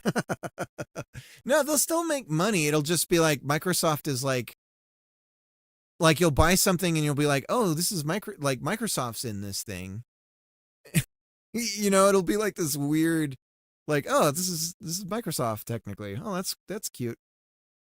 But I don't know. Maybe I'm totally wrong. It sounds like impossible to believe that, but I remember watching some old Phil Donahue's with Milton Freeman, and there's a bunch of people freaking out about Sears was going to take over all of retail.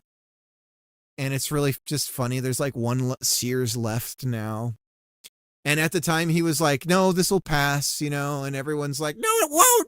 We got to regulate it and everything. And it's like now Sears is like, just doesn't exist.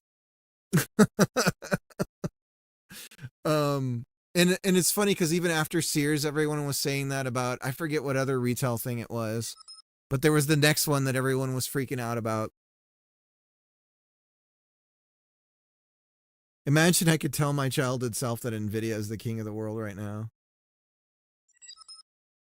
Sears was the Amazon of 100 years ago. Dude, even Amazon is like trash now. Amazon is just the land of jank. It's just like, oh, what Chinese knockoff do I want to accidentally buy today?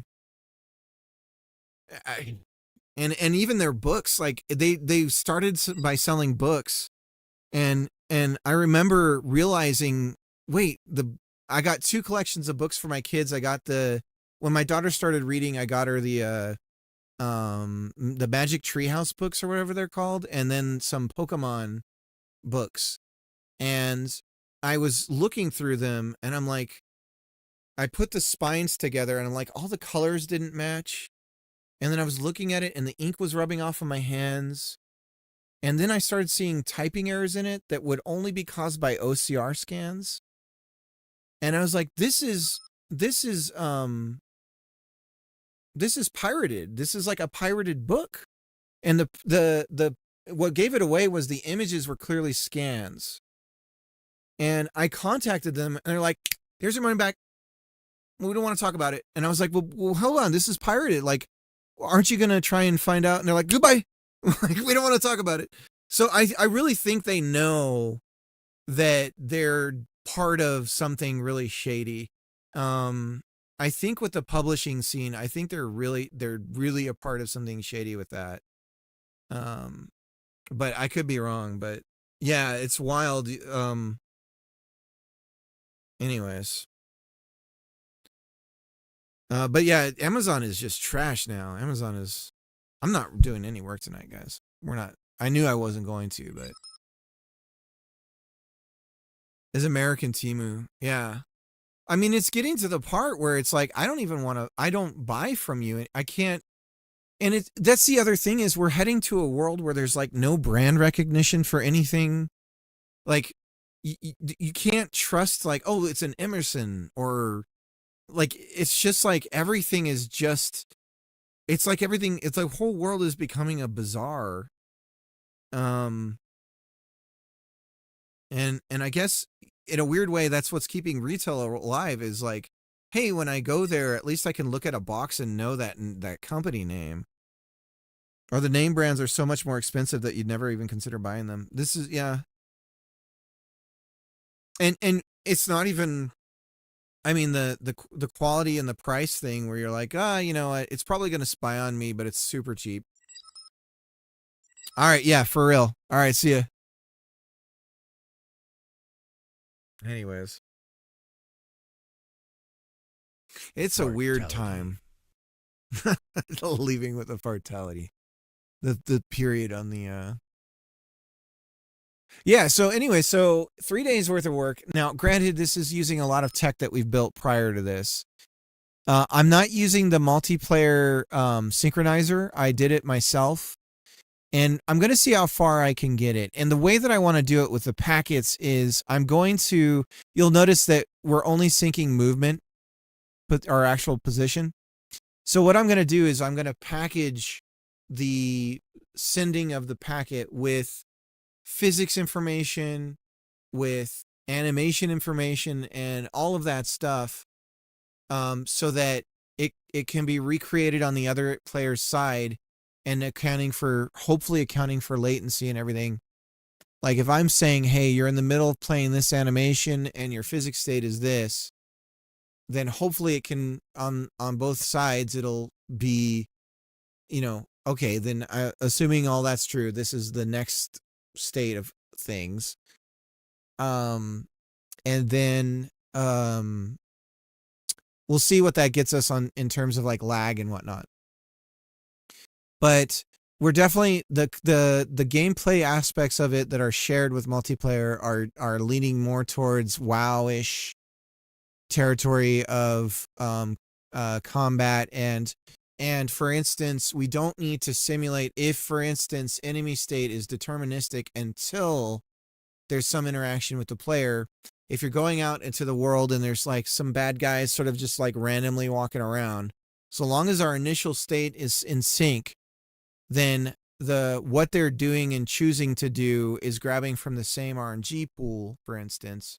It'll be the same for both ends, and we don't have to simulate, or we don't have to send the world state out to everybody at the same time. All we have to sync is what has changed, right? And so that's when you engage in combat or you mine a material or whatever. That's the only time we really need to say, okay, this has changed.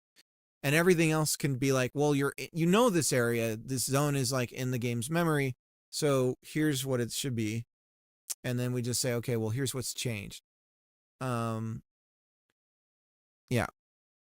So that's how I'm imagining that stuff will work. For like the broader world stuff. Yeah, I really didn't want to code tonight, guys. Sorry about that.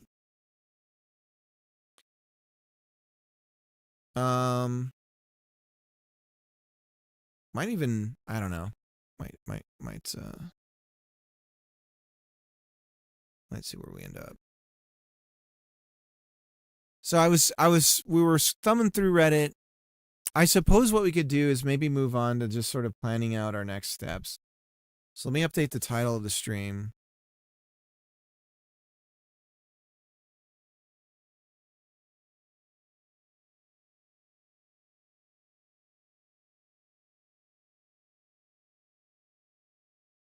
Planning out next steps for a multiplayer life sim game.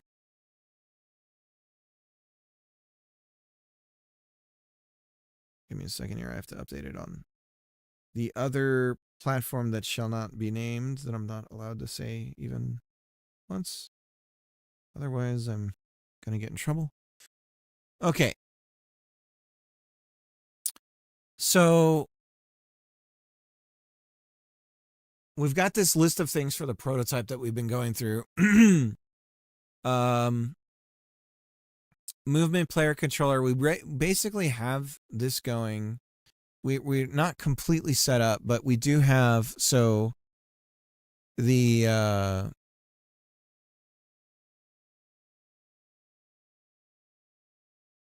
me see if I can find it. I'm happy we have a new approach for loading that we're going to be trying with this one that I'm kind of happy with. It's surprising to me how easy it is to build something where you accidentally are loading things you're never even going to use, and so on and so forth. And so with all of that in mind, I finally came up with an approach that I think was going to work great, where essentially I'm using Godot's, Godot has a system called resource preloader. And normally you just dump that into a scene and it's going to load everything in this list here ahead of time. And the problem is you can't really tie it to like a load screen or something, because you can't get the state of, okay, we're loading all this stuff in, what's going on. So if you use it for anything significant, it's just like, it's hard to know what the state of all that stuff is. And also there's the question of multi-threading. Does it work with multi-threading? Because we don't really know what it's doing unless we look at the engine code, which I haven't done yet. But the nice thing about it is you've got this sweet list of things that you can reference, right?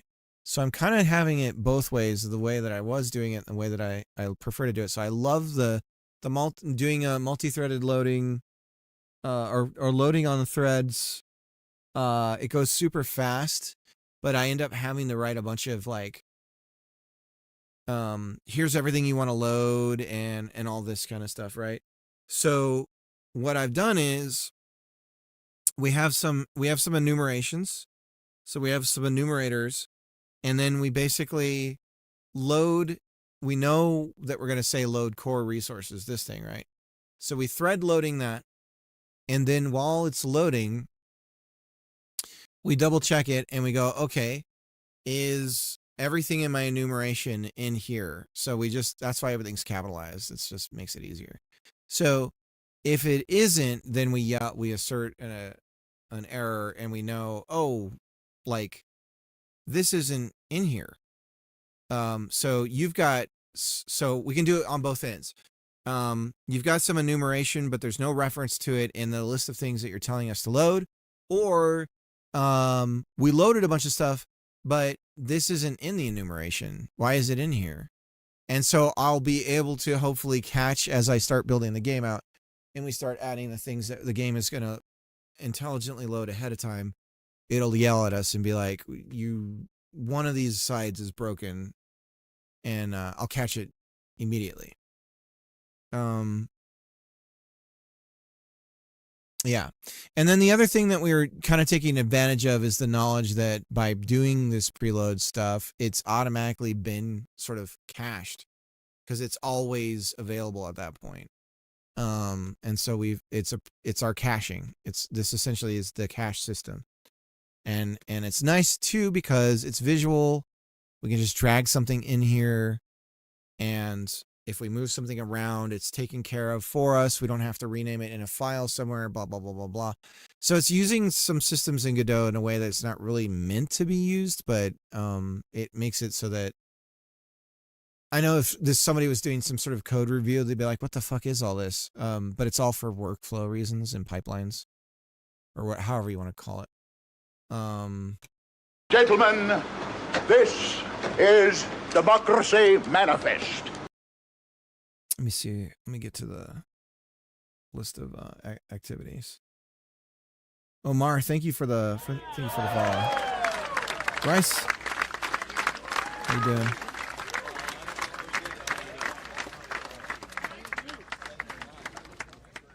So I feel like I'm in some sort of like I need more lighting in here because I only have one light source, so it's I look very ominous and evil right now.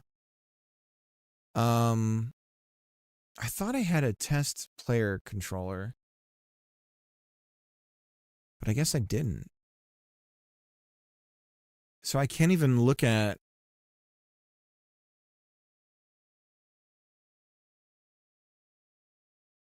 Let's get it built again. I mean, we could work on player actions. Let's go back to our list. So this is all, so we're supposed to get this done in a month, all this stuff, guys. And I believe I can do a lot of this. And it's all rough prototyping. It's not going to be polished, but we're going to have, the big thing is the NPC enemies. So that means getting a lot of things in sync with the netcode. The other thing, here's the other thing about the approach that I'm taking. I'm just kind of talking.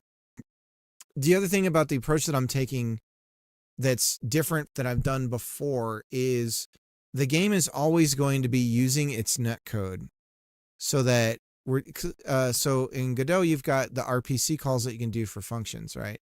So when you do a function call, you can do it through an RPC, remote procedure call, and then you can describe whether or not it's through UPC. And you can describe, is it going to send to everybody or just the peers? Is it going to, is it best effort? Is it unordered? Is it ordered? Is it reliable? Does it have to reach the other side? Have you ever made a branching dialogue? Is a life sim like that? Yes. So the last game jam that I did was to use something called Ink, which is a writing, it's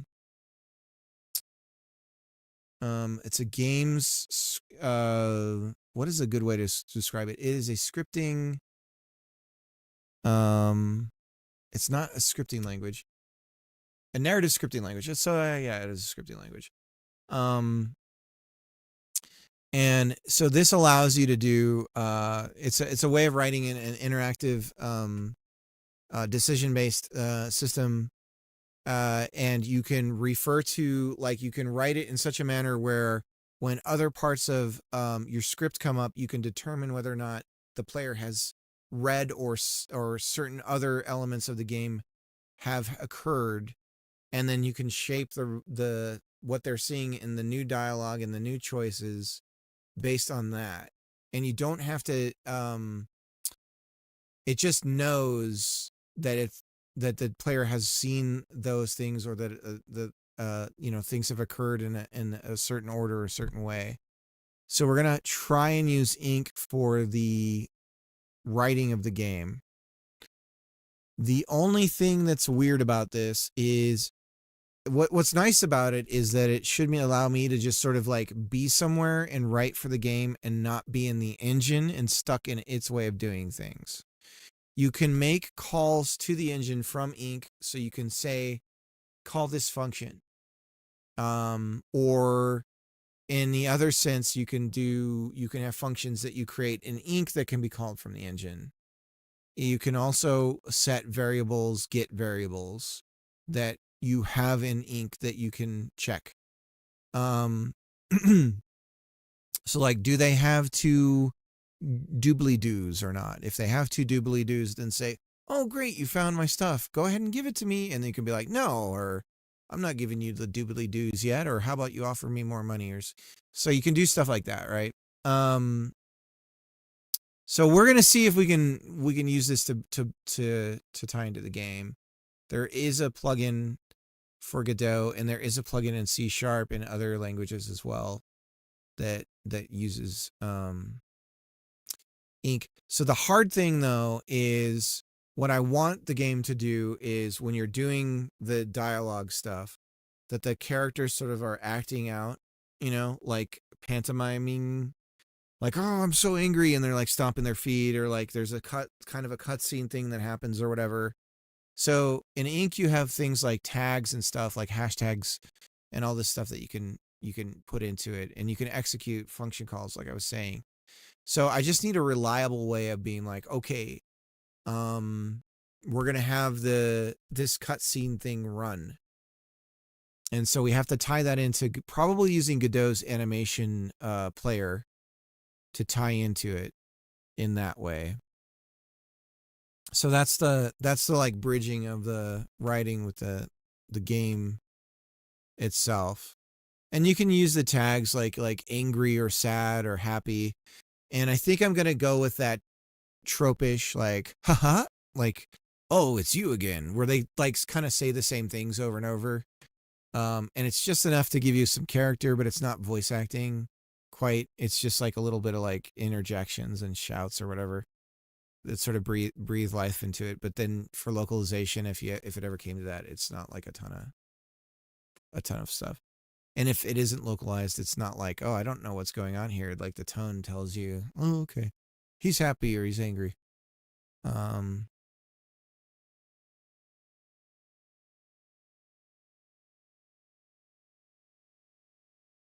So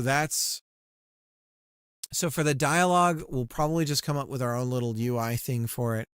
NPC enemies need to drop loots, and then we need to collect loots. This is something where we have to verify who got it. And so that's a bit of netcode magic that we're going to have to determine and do it in a good way. I found a really good GDC talk about Halo Reach, I think it is, that has a lot of deep dives into the really technical aspects of netcode, and a lot of good examples in that one. And so I've been watching that and just kind of trying to absorb it to have those things in mind. A lot of stuff about like the way they handled grenades and everything is really interesting, and making sure that what everyone thinks they saw is what sort of happens, and designing, like changing the design of different abilities and such so that it accounts for a certain amount of like what players want to feel like has happened, because it's never the same on both ends. And so you have to come up with a way of cheating and what feels right and all that stuff. So I'm kind of just listening to that while I'm like mowing the lawn and shit. It's like, okay, trying to get this in my head.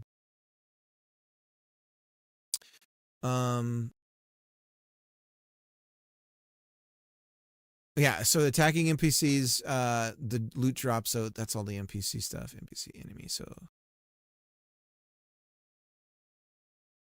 we'll have a basic, like, we can attack things, the drops. That's part of the animation stuff. Dialogue map. That's one thing I've never done quite right. I did a map for the inner tube game, but I really cheated with it. Ideally, what I would want to have happen is that it's baked.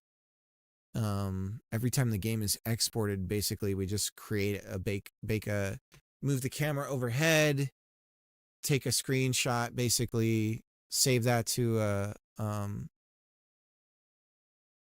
wherever the map stuff is going to go, and then we're referencing that screenshot and then placing the character position directly.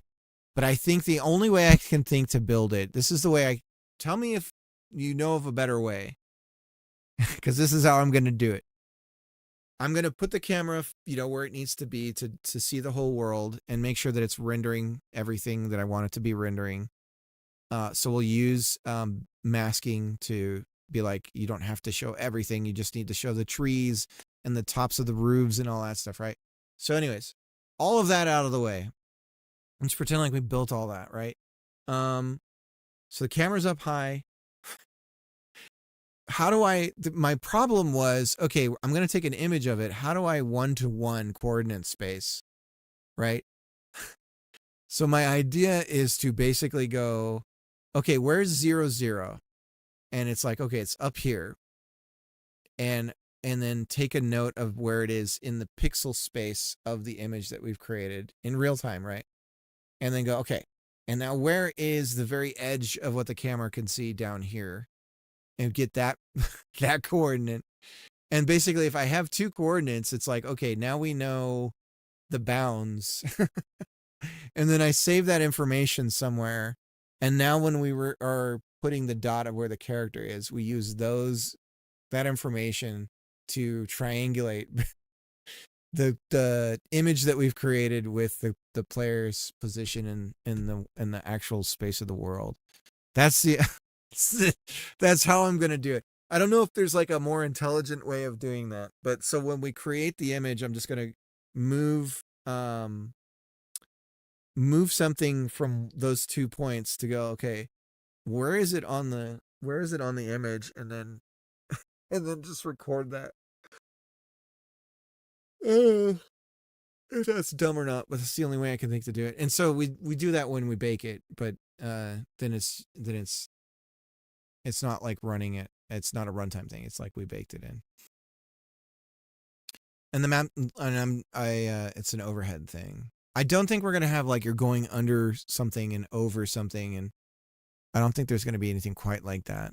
You might be able to jump on top of buildings or something, but there's not gonna be like an underground cave network. If you go into something like that, that's another map area.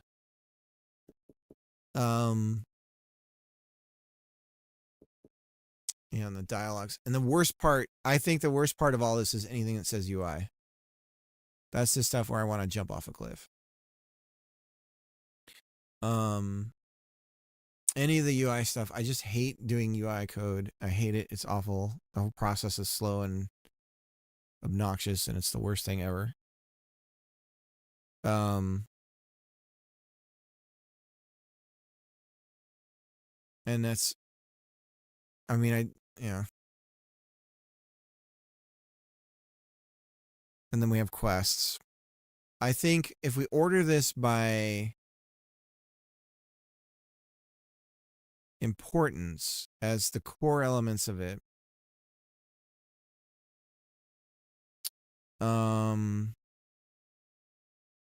working out the player controller, replicating that to the network.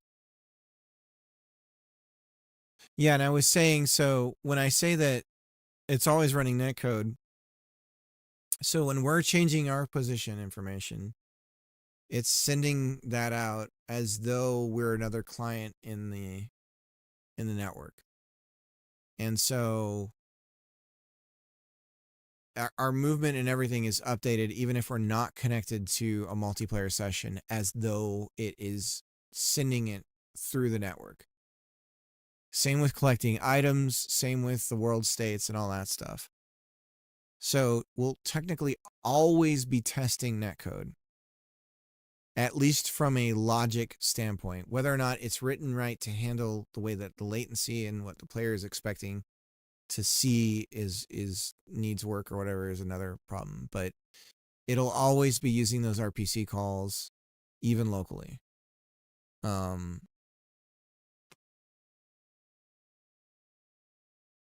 And maybe that's a bad approach, but I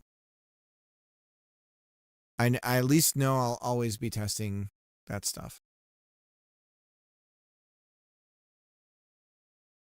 And then we're probably, after all of the prototyping and we get it in people's hands, and we can confirm that we can do the lobby, and we can confirm that we do get the network connection going, and that we can have somebody who's testing it running around and interacting with everything.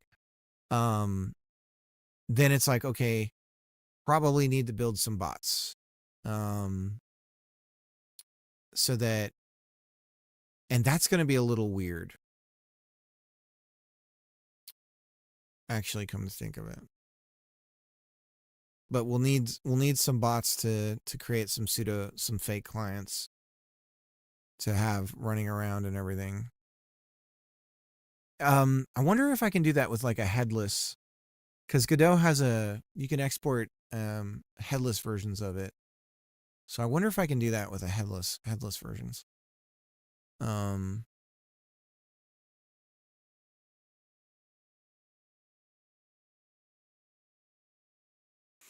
there's a weird side effect to this stuff where you have this nice benefit when you're doing something with multiplayer where you can kind of force people to be on the same version.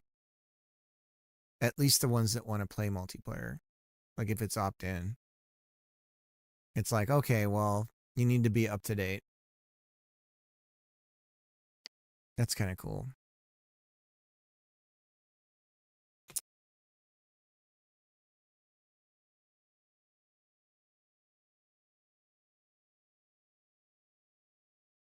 Okay.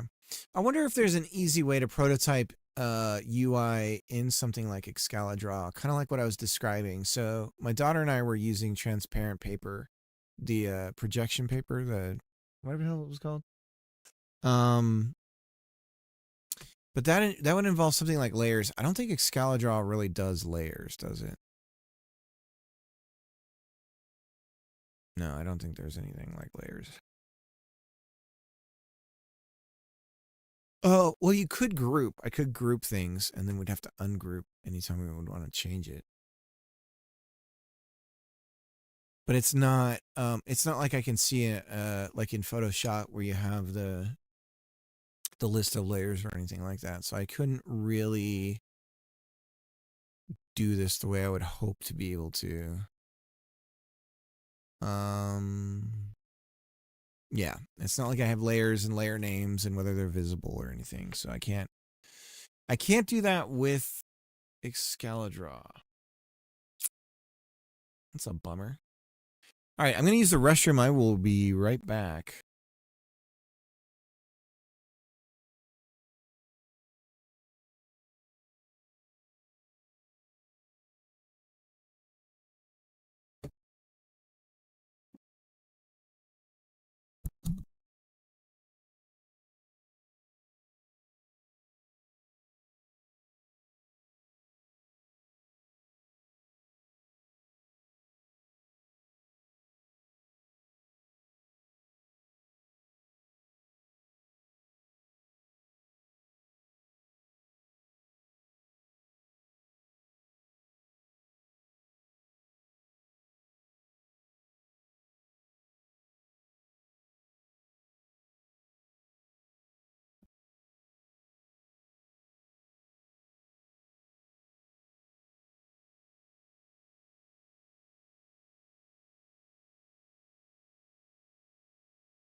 All right. Okay, guys. I'm going to let's find somebody to raid. I should bail. I got a late start tonight. These night streams are going to be a little hard to pull the energy. Spending all day with my kids. They're very much like entertain us. Oh, yo, it's LJ is still going. Falonier is going. I guess we could raid Falonier.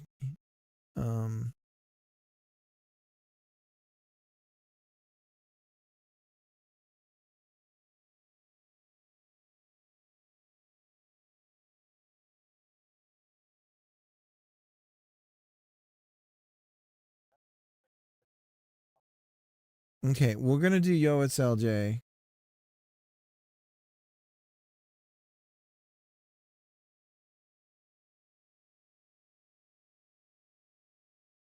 Let's make it a game in Unity. Been working on it. Day 911. Sorry for the no code day. Really needed to get on this, keep streaming, but I just I want the session, my code sessions, like the things that I bite out of it that I know I can finish them. And so far it works. And always leaving something to do the next time. But the things that I need to work on, there just wasn't enough time to be able to really complete any of it in a short session like I was doing. So I will see you guys tomorrow. I'm going to be doing a big old long one. We're going to be starting in pretty early in the morning and going for a good long time. So I will see you guys then. Much love to everybody out there. Be safe. Thank you for the raid, Els, and the gifted subs. I really appreciate that. Puke, have a good one, man. You know what? I didn't. I gotta be better at shoutouts. And yeah, I will see you guys tomorrow. Bye bye.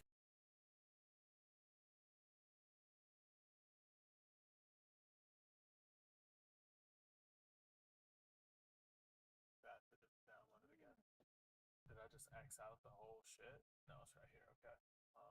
So let's save image as here icon shatter minimize file open